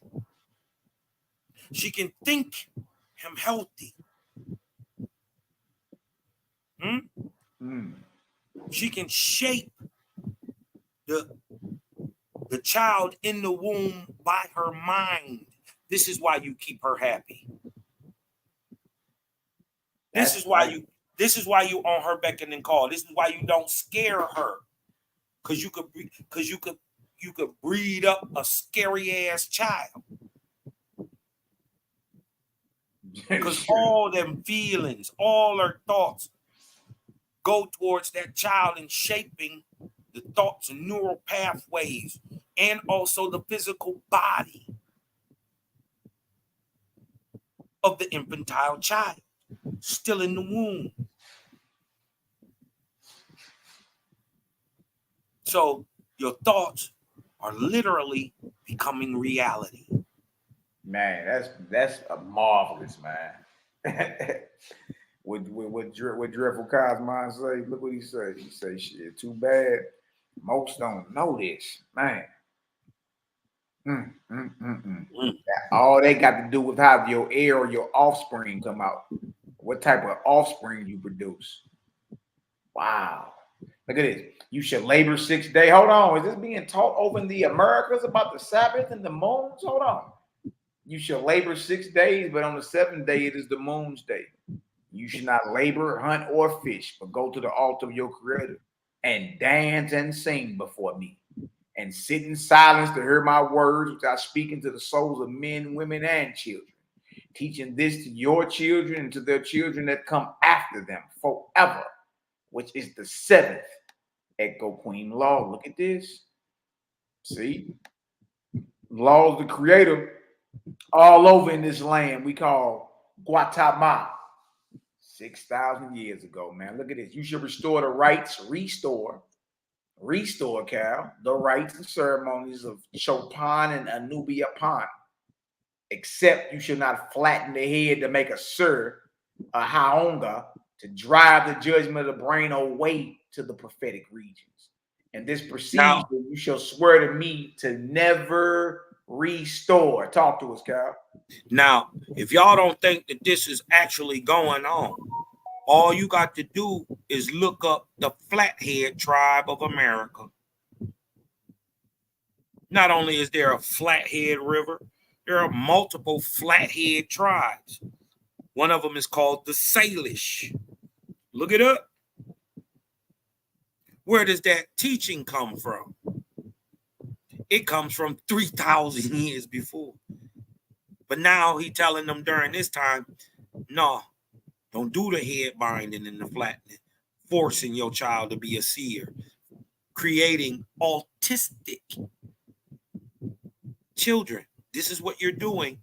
You're pushing the light, you're pushing the thought perception centers of your brain or the frontal cortex towards the top or the light receiving section or the crown. It literally forces clairvoyance, but it makes the child autistic. Now, if you got an autistic child today, which I think vaccinations are the new form of flatheading, right? They force autism onto a child. But if you notice, these same babies, they know how to play the piano without ever reading music, right? They do all these wonderful things without knowing how, without being taught. What I'm telling y'all is this is the proof that autism or the head binding system was producing these seer types, or what we call autistics. So you should look at your autistic little cousin a little different. It should make sense to you why they are the nicest people in the world. You ever spoke to an autistic person?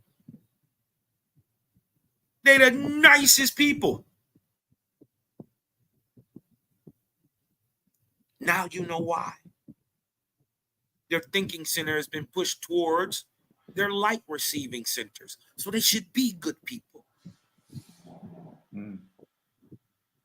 Now it's time to look at your nephew different. Did he get any shots?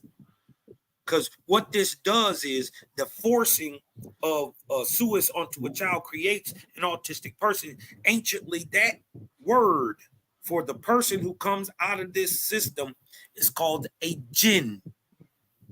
DJINN, jinn. They speak of these people as spooky spirits and devils in Islam, right? But they were actually teachers. The spirits came through them and taught the people. You ever seen the movie 300? Remember, Leonidas had to go up to the seer. They gave her an elixir of some sort, and she instantly went into euphoria. You dig what I'm talking about? And she tapped in with the gods. It's the same thing a jinn or a person with a flat head who was forced, clairvoyance was forced on them. It's the same exact thing. So this would be your Oracle of Delphi, right? And all the great oracles you have ever heard of, right? It's a system, but it's through genetics that it's even possible. Because there were people who would have, of course, had the flat head, right? But weren't seers. What was the difference between the ones that had flat head and were able to see and the ones that weren't? Genetics.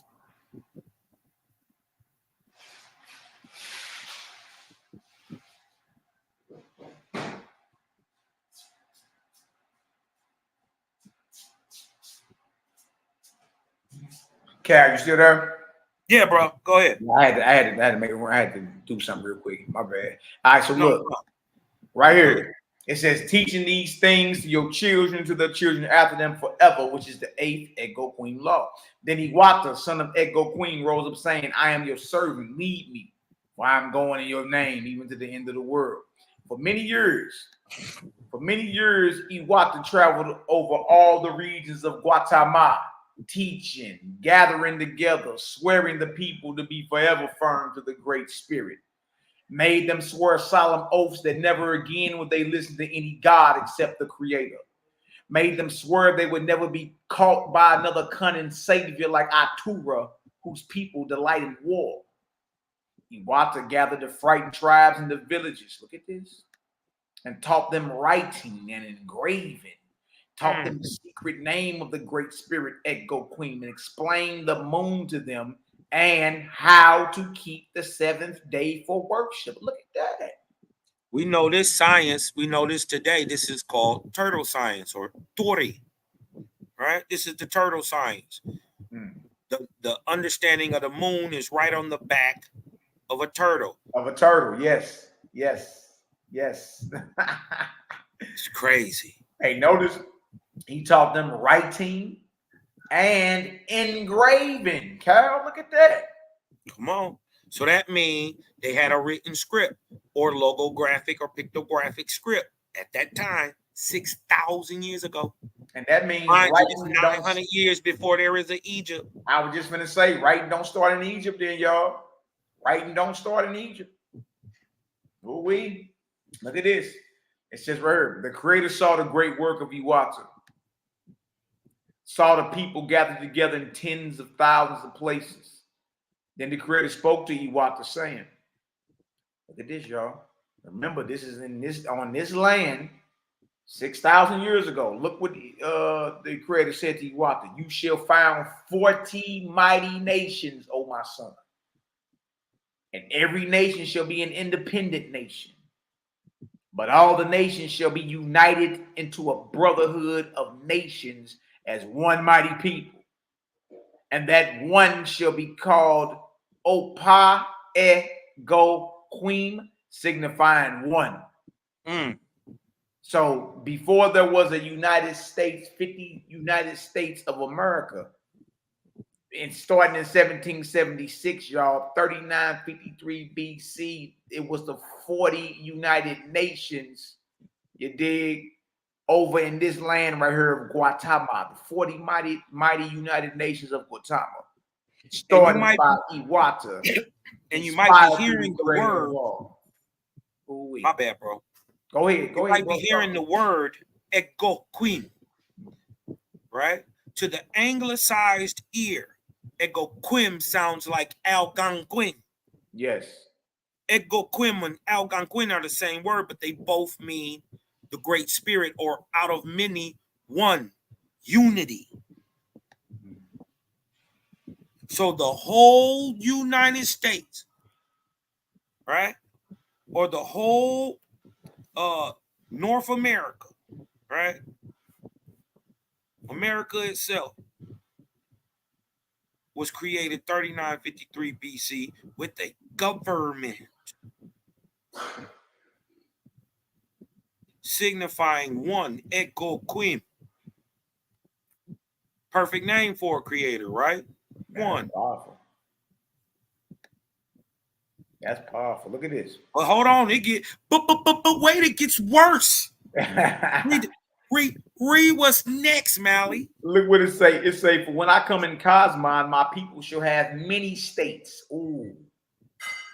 Many states like yours. When I come in 1848, when I come in 1848, it's gonna already be states just like you got right now, Iwata, 6,000 years before. Dang. My people at that time gonna have 40 mighty nations. They gonna call them the United States. Look, it's a you just united the states. And then this also explains that every state is its own nation. Nation, yeah, I was gonna say that. Ooh-wee. Yeah, my people shall have many states like yours, and their combination shall be called union, signifying one. Build a model for them, O Iwata. Build a model for them, O Iwata. Wow. For although when they come, they will overthrow your people on the earth. The angels. Wait a minute. In 1492, Columbus sailed the ocean blue. He came over here and fucked up me and you. Mm-hmm. Is this not true? Through the colonial period, was the government, the people, overthrown? Did this happen? Mind you, what you got to wrap your mind around is he telling y'all this is a prophecy 6,000 years ago. Right. How did he know Columbus and the colonization and all that shit was going to happen 6,000 years later? Yeah, remember, this ain't Iwata saying it. This is the God telling Iwata what's going to happen. Yeah, exactly. Look, he say, for although when they come, they will overthrow your people on the earth, the angels of your holy ones. Then it says, Native American spirits firm in adherence and obedience to the great spirit Jehovah shall come and purge them of their savior and make them clean in my sight. And dodge the Native American hijack. I know y'all like to say that the Native American is those people over there on the res, and that's the name that they got today. But the Aboriginal, the indigenous, the Untunchon would actually be the native. We know he is the Negro. What y'all got to understand is, truthfully, there's only one American.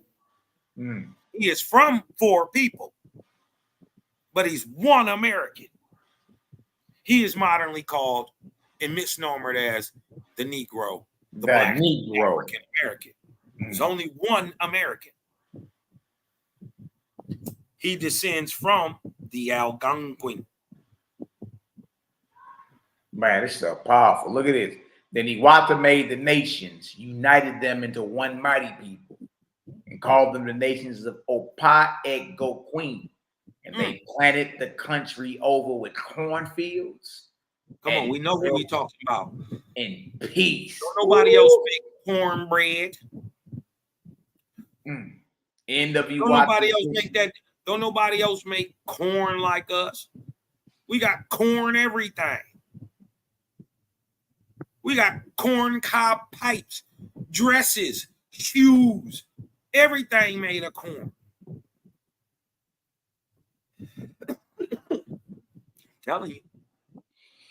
Go ahead, cook, bro. Cook. End of Iwata's history. All right.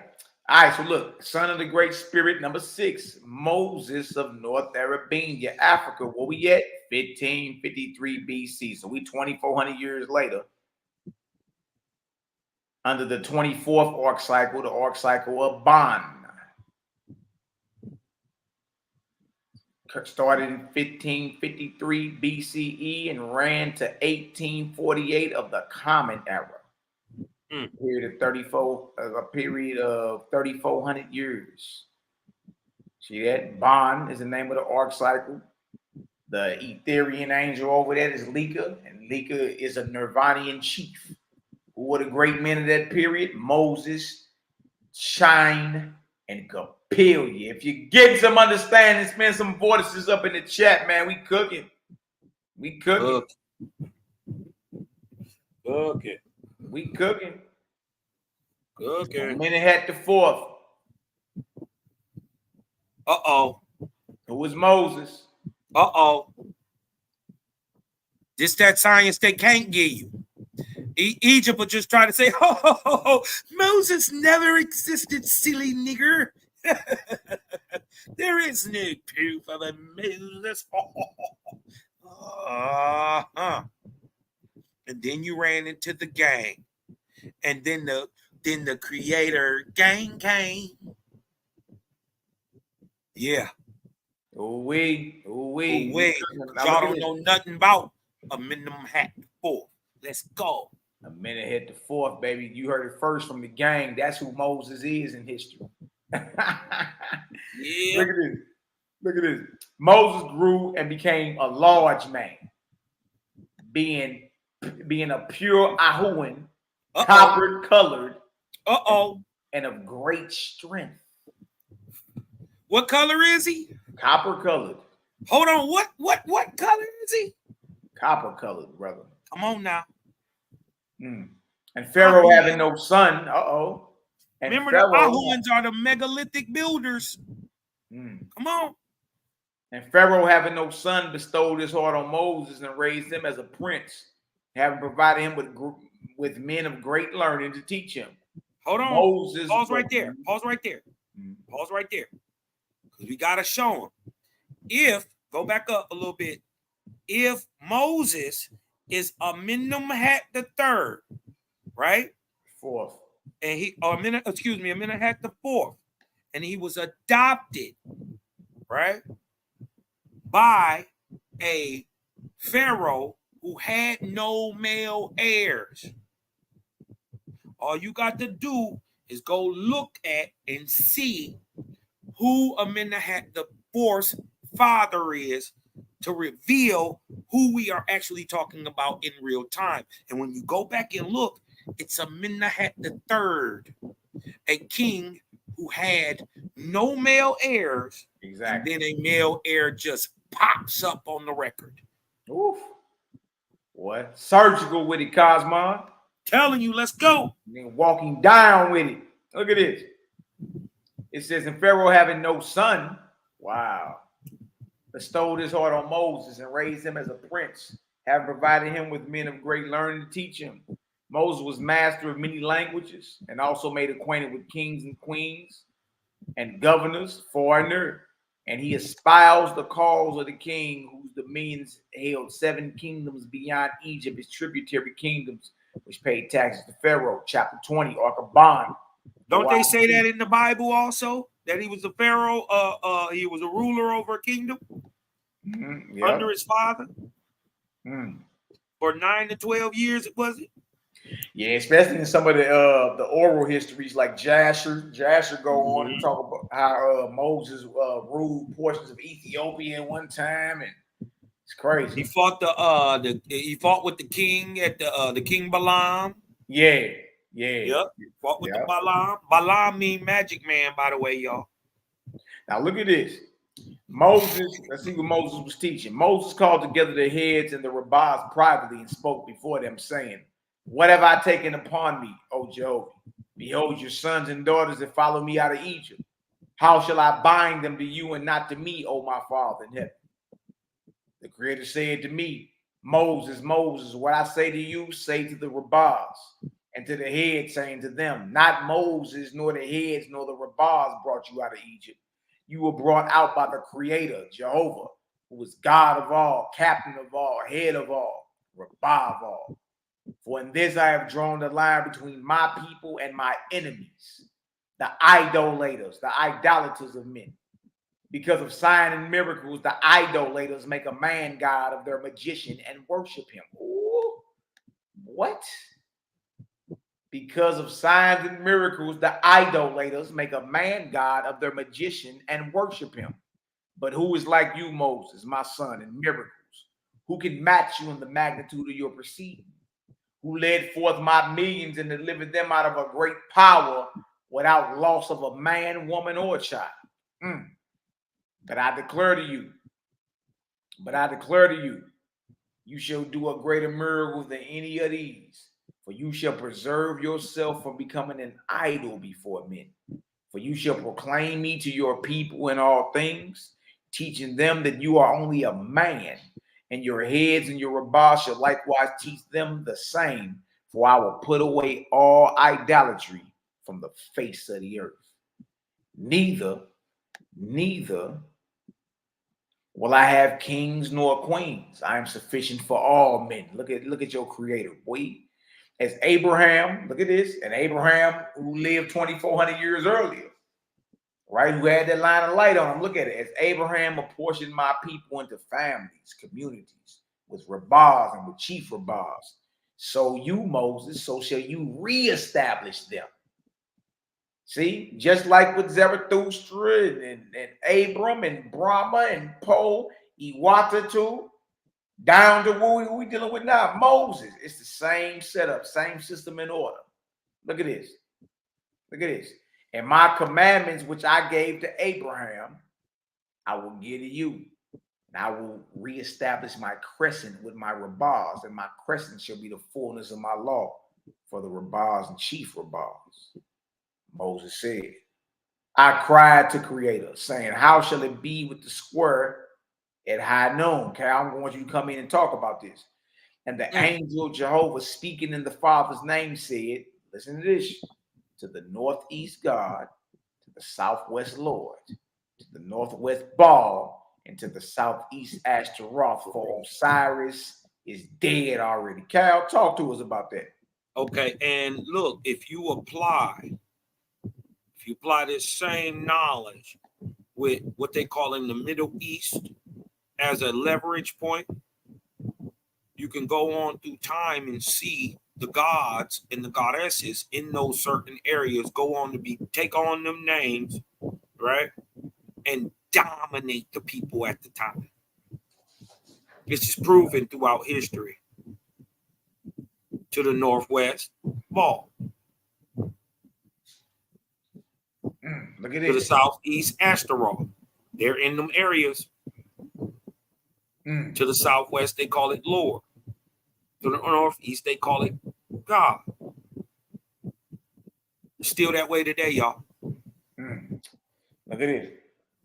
To this end, then, prepare a place for the night so that the Great Spirit may bless us. The rabbis and heads said it as well. And when it was night, Moses with the rabbis and the heads went aside, placing sentinels so they would be alone. And when they were thus prepared, the light of Creator came upon Moses, and the books of the ancients were opened before him. And he administered the rites of faithism, the emet the kava, upon them. By the voice of Jehovah, he reestablished it. Now remember, these rites and ceremonies go all the way back to Zarathustra. With all the rites and ceremonies as they are to this day. And after that, the heads were no longer called heads, but chief rabbis, for Moses anointed them by the command of Jehovah. Why they call them rabbis? Where did the rabbis come from? Remember, we showed y'all the rabbis come. Now we talking 6,500, 5,500 years later, after Zarathustra, we see the rabbis come out of the Zarathustrian religion. That's right. Not Hebrew. That's right. 5,500 years later. Yeah, 5,500 years before there was a Moses. They were already in the re-establishment of the Zarathustrian law. You got to remember, Abraham was a practicing Zarathustrian. Right? We 2,400 years after Abraham. Abraham was 3953 BC. We are talking about 1553 BC. Man. We talking about the difference between the end of the Ubayyid period, right, and the end of the Middle Kingdom. That's a long time. You dig what I'm saying? Yeah, so, man. Look at this right here. And in not many days, Moses wrote the Levitican laws. Who he write it? Who he write it for? Moses wrote the Levitican laws for. Wait a minute, did he write Israelite laws? The Levitican laws. He wrote Judah laws. The Levitican laws. Wait a minute. He wrote Phoenician laws. No.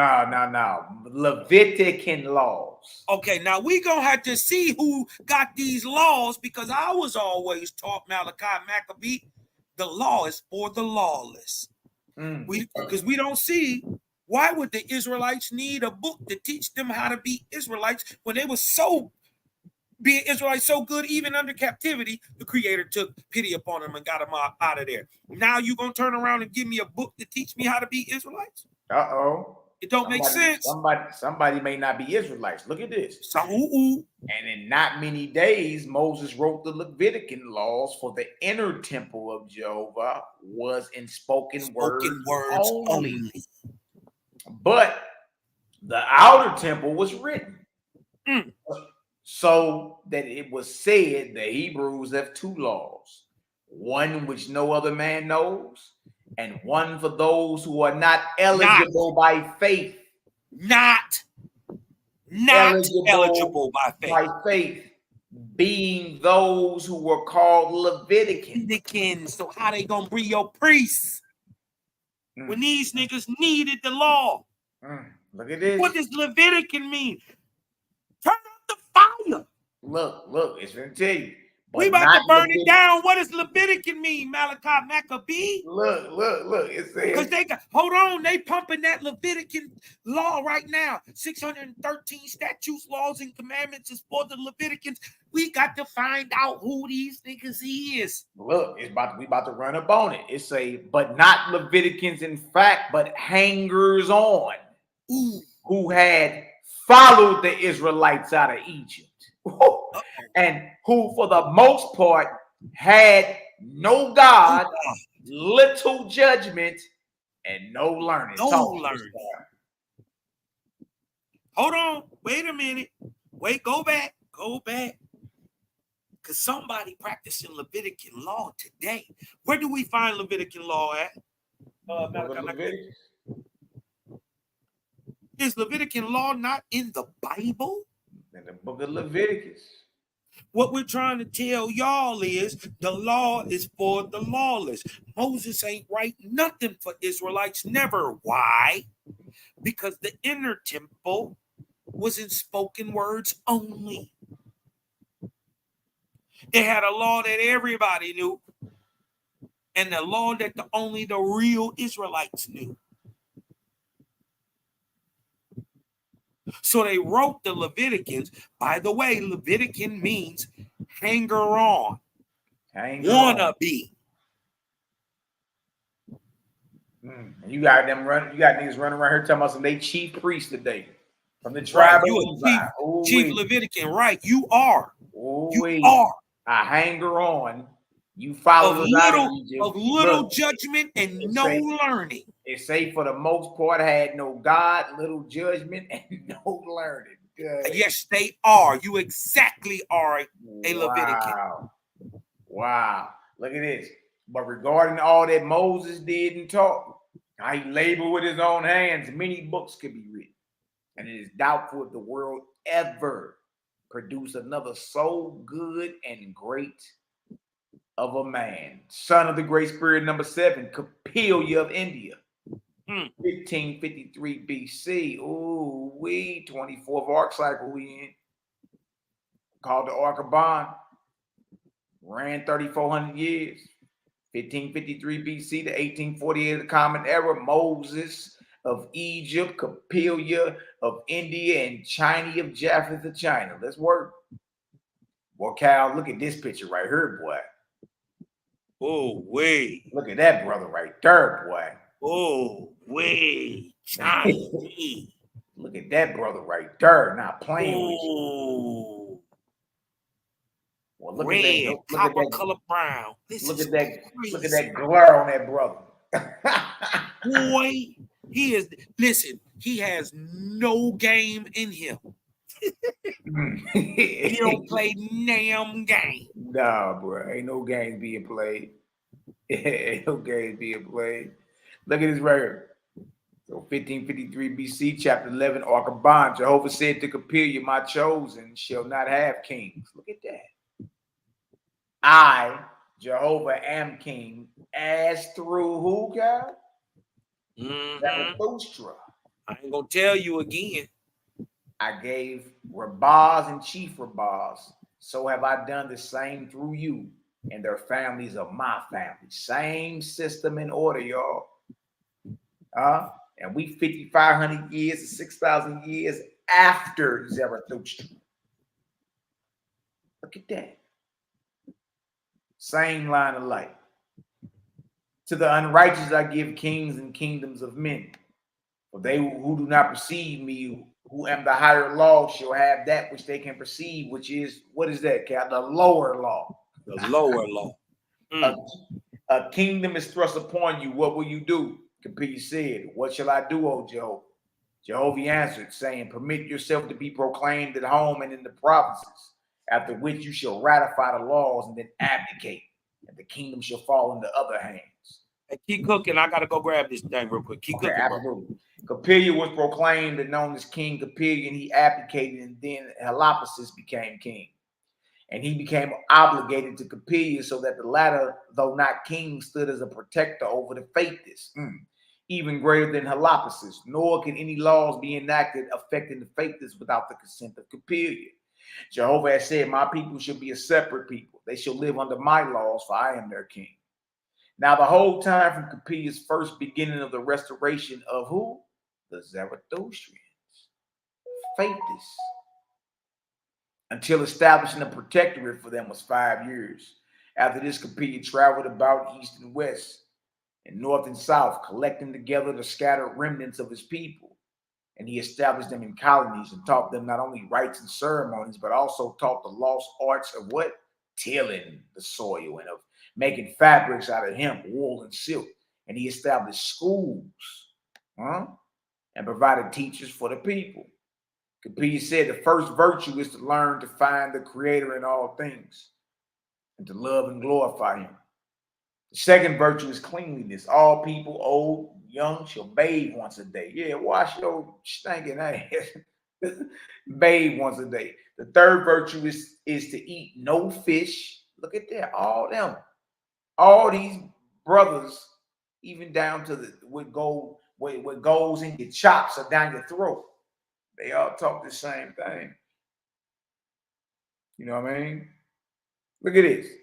The third virtue is to eat no fish nor flesh, no other unclean thing. For what profit is it to bathe the outer part if one puts filth within? Get them animals out your chops, boy. Look at this. The fourth virtue is industry, because the Father gave man neither feathers nor hair nor wool. Let it be testimony of his commandment that man shall clothe himself. To clothe oneself and to provide oneself with food, these are the enforced industry upon all people. In addition to these, to labor for the helpless, to bathe them and feed them, and house them and clothe them. These are the volunteer industries permitted by the Father, so that you may prove your soul's worthiness before him. Without industry, no people can be virtuous. Look at that. One of the rabbis asked him what industry was. To this, Capelia replied, to keep oneself in constant action to a profitable result. What is industry? To keep oneself in constant action to a profitable result. to rise before the sun and bathe and perform the religious rites by the time the sun rises, and then to labor, not severely but pleasantly, until sunset. This is industry.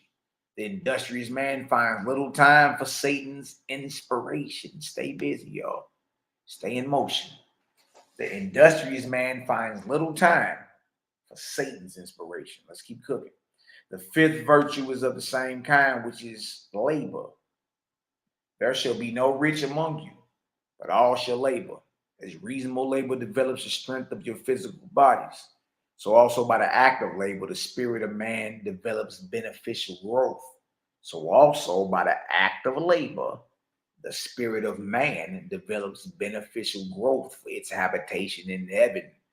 The skills you developing, the labor you're doing, you're also growing your spirit. It's beneficial growth for your spirit's habitation in heaven.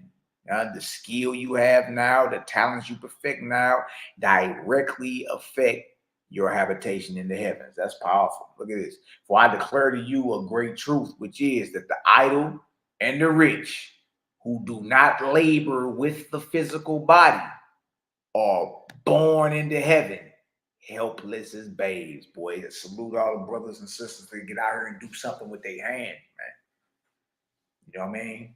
You ain't idle and you ain't rich, right? Right? You get out there and get something cracking. You got the physical body in motion. If not, guess what? The idle, the lazy, and the rich both enter heaven helpless as babies. That's crazy. Look at it. The sixth virtue is greater than all the rest. It's abnegation of oneself.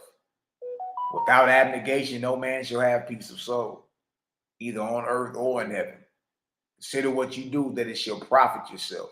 But whether it will benefit others, even as if you were not one of them, without the sixth virtue, no family can dwell together in peace. You can't be selfish in this thing, man. You got to be selfless. You always got to be a team player. It's about what's best for the team. You dig? The seventh virtue is love. When you speak, consider whether your words will promote love. If not, then do not speak. And you shall have no enemies all the days of your life. But if you can justly say a good thing about any man, do not be silent. This is the secret to win many loves. Speak good.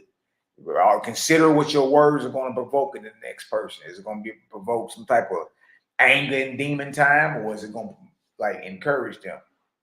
You know what I mean? To be better. We got to consider the words that come off our chops. You know what I mean? The eighth virtue is discretion, especially in words. Consider well and then speak.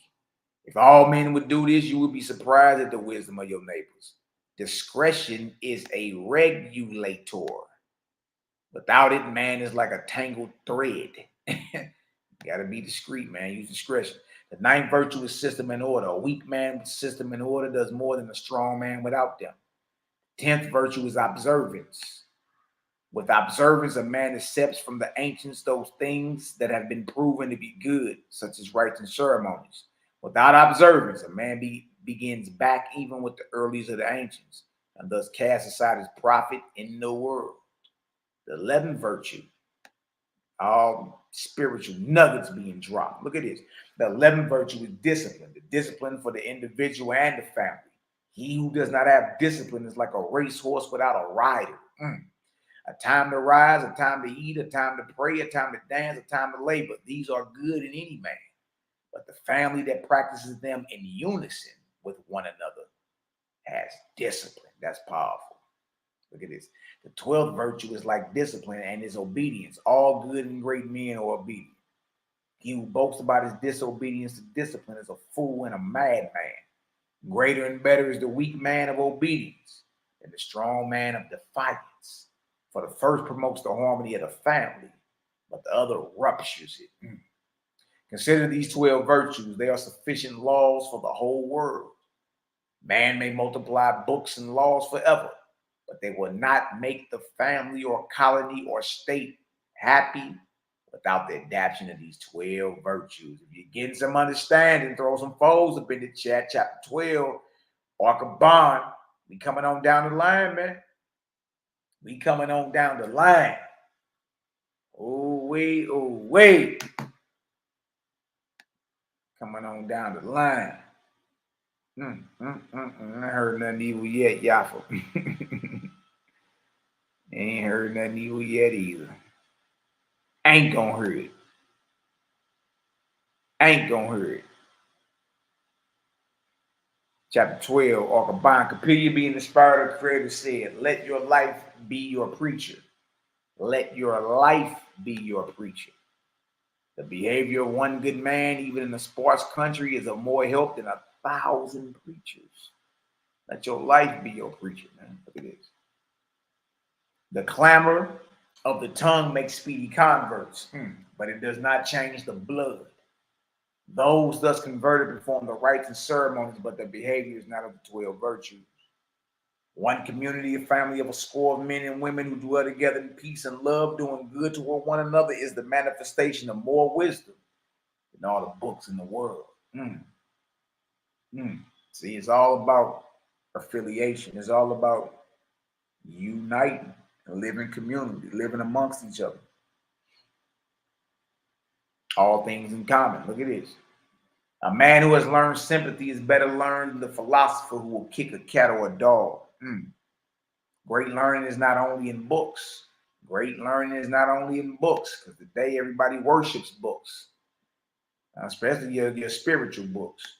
Great learning is not only in books. He who has learned to harmonize with the Creator has great learning. The doctrine of the idolater is war, but my sons and daughters practice peace, not resisting any man with weapons of death, says Creator. And that's how when the so-called colonizers hit these shores, these the type of people they ran into. People who practice peace, not resisting any man with weapons of death, says Creator. My sermons are not in wordy professions, but in the souls of my people who practice my commandments. You have witnessed that Succah's followers said, behold, Succah is our Lamb of peace. But they were nations of war, same with Christianity. They built monuments to glorify their great slayers of men. My people say little, profess little regarding their virtues, but their practice is my voice. Action. That's all that matters. Look at this. Capilla said, whatever the character of one man should be, so the character of the family should be. And likewise, so the character of the state should be, because harmony in a man's soul is his greatest blessing. Even so, harmony in the family soul is his greatest blessing. Likewise, in the state and its soul. Whoever will sacrifice self-gratification for the good of the family is the greatest, best one in the family. Whoever triumphs in self-desire or inflicting on others his opinions or doctrines is the worst bad man in the family. You're not supposed to be forcing your point of view on nobody. See that? My Father in heaven is your Father also. All men and women are my brothers and sisters. To magnify one's soul as to realize this brotherhood is a great virtue. No matter what name he has, there is nevertheless only one Creator, and all people are his children. And all people are his children.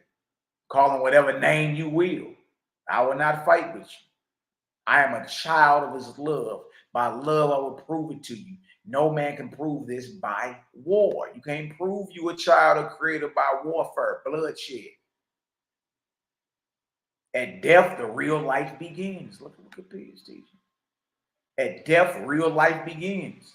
Mold yourselves well while your soul has a good anchor. The physical body, the highest, best life in this world finds the highest, best life in heaven. Bag drop, wait.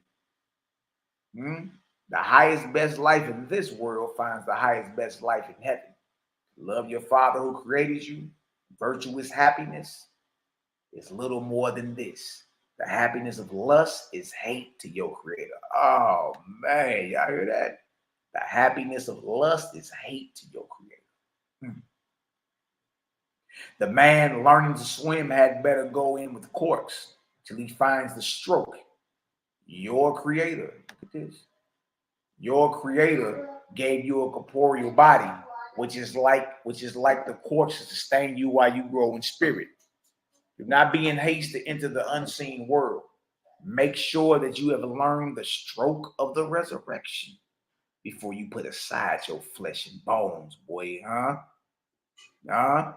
Religion is the learning of music in a community in which the rabbi is the keynote. Music is of two kinds, sounds and assimilation. Dumb instruments may make sound music, but assimilation comes to the real matter of putting one's behavior in harmony with the community. Ooh, look at this. Look at this. Good works. Who knows the meaning of these words?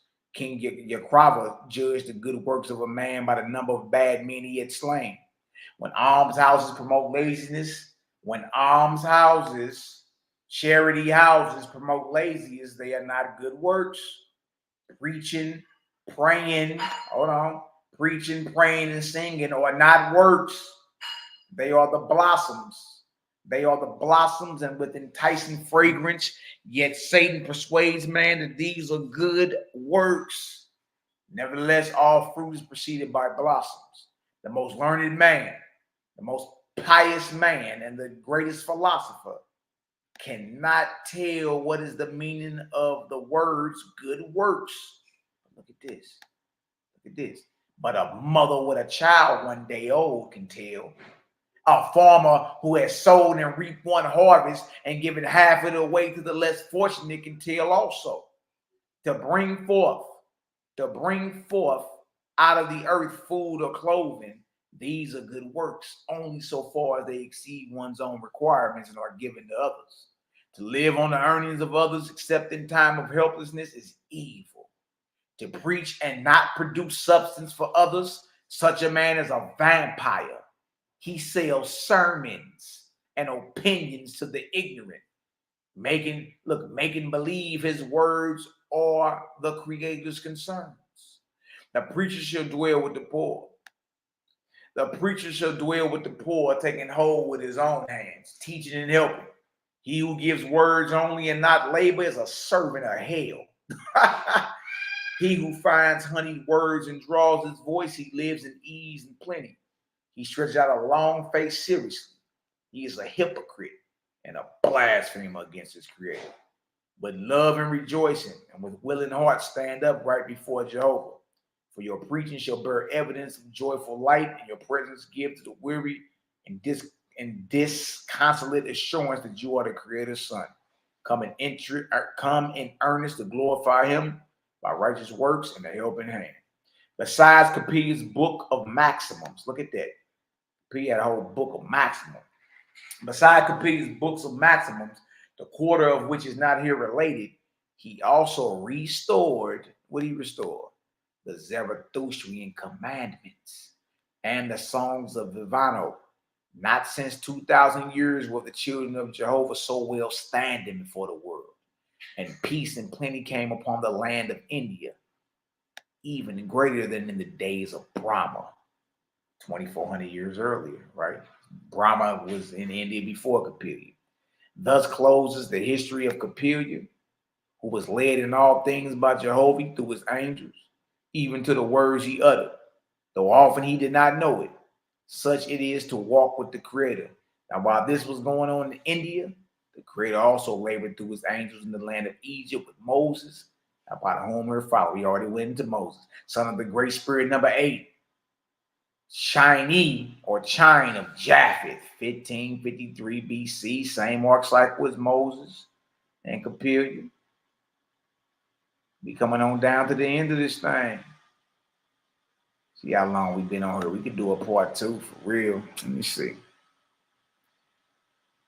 All creators kid. What's going on, Tom? What's the word? Okay, we still cool. Ain't keep rolling. Dang. Barker Bond, History of Chinese of Japheth, founder of China. If you're getting some understanding, spend some vortices in the chat. Let me grab something to drink real quick.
We got water suspending all through this deal. You had to run and grab something to drink real quick. Y'all already know.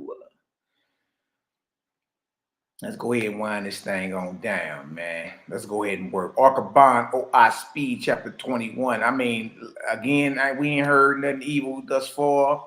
And as you see, man, like all these brothers is teaching the same exact thing 3,000 years apart. 3,000 years apart, you feel me? I may come back on tomorrow and do a part 2. That's what I'm thinking. You dig? I think it was enough light bomb overload for the day. I got about 30 or 40 more pages on this doc. I got about 30 more pages to go. You dig? So y'all already know, man. Love, light, balance, Cosmo and Cal. If you're still there, talk to me, brother. We'll come back and do a part 2 tomorrow, man. It's like a 3-day weekend anyway. We'll come back and do a part 2, finish it on off tomorrow, talk our talk. You feel me?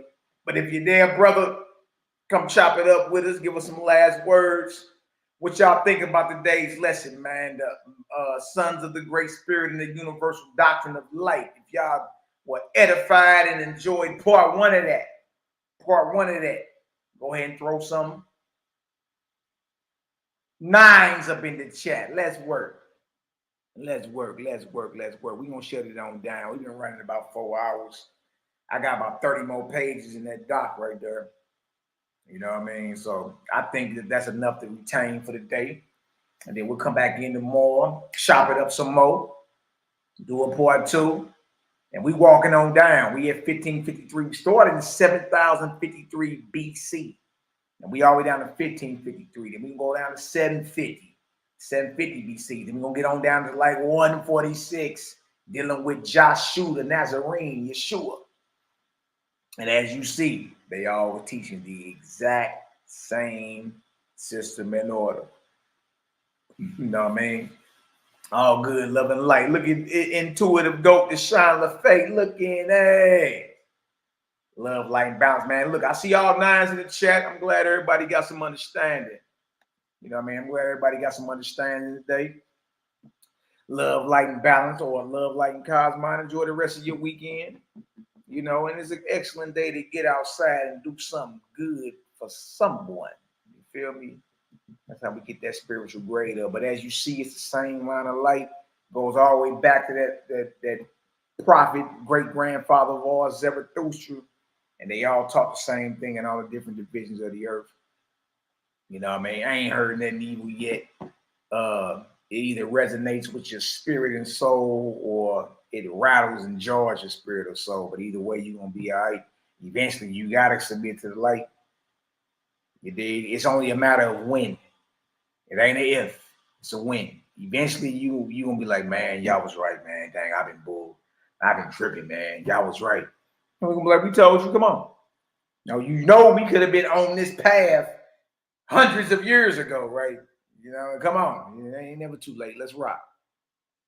So nothing but love, light, and balance, family. You dig? Today is a great day to do something marvelous for somebody. You understand? Don't be a misfit all your life. Get out here and do something righteous for the next brother and sister, man. You know what I'm saying? And like my bro always say, breathe in, let the light in. Good.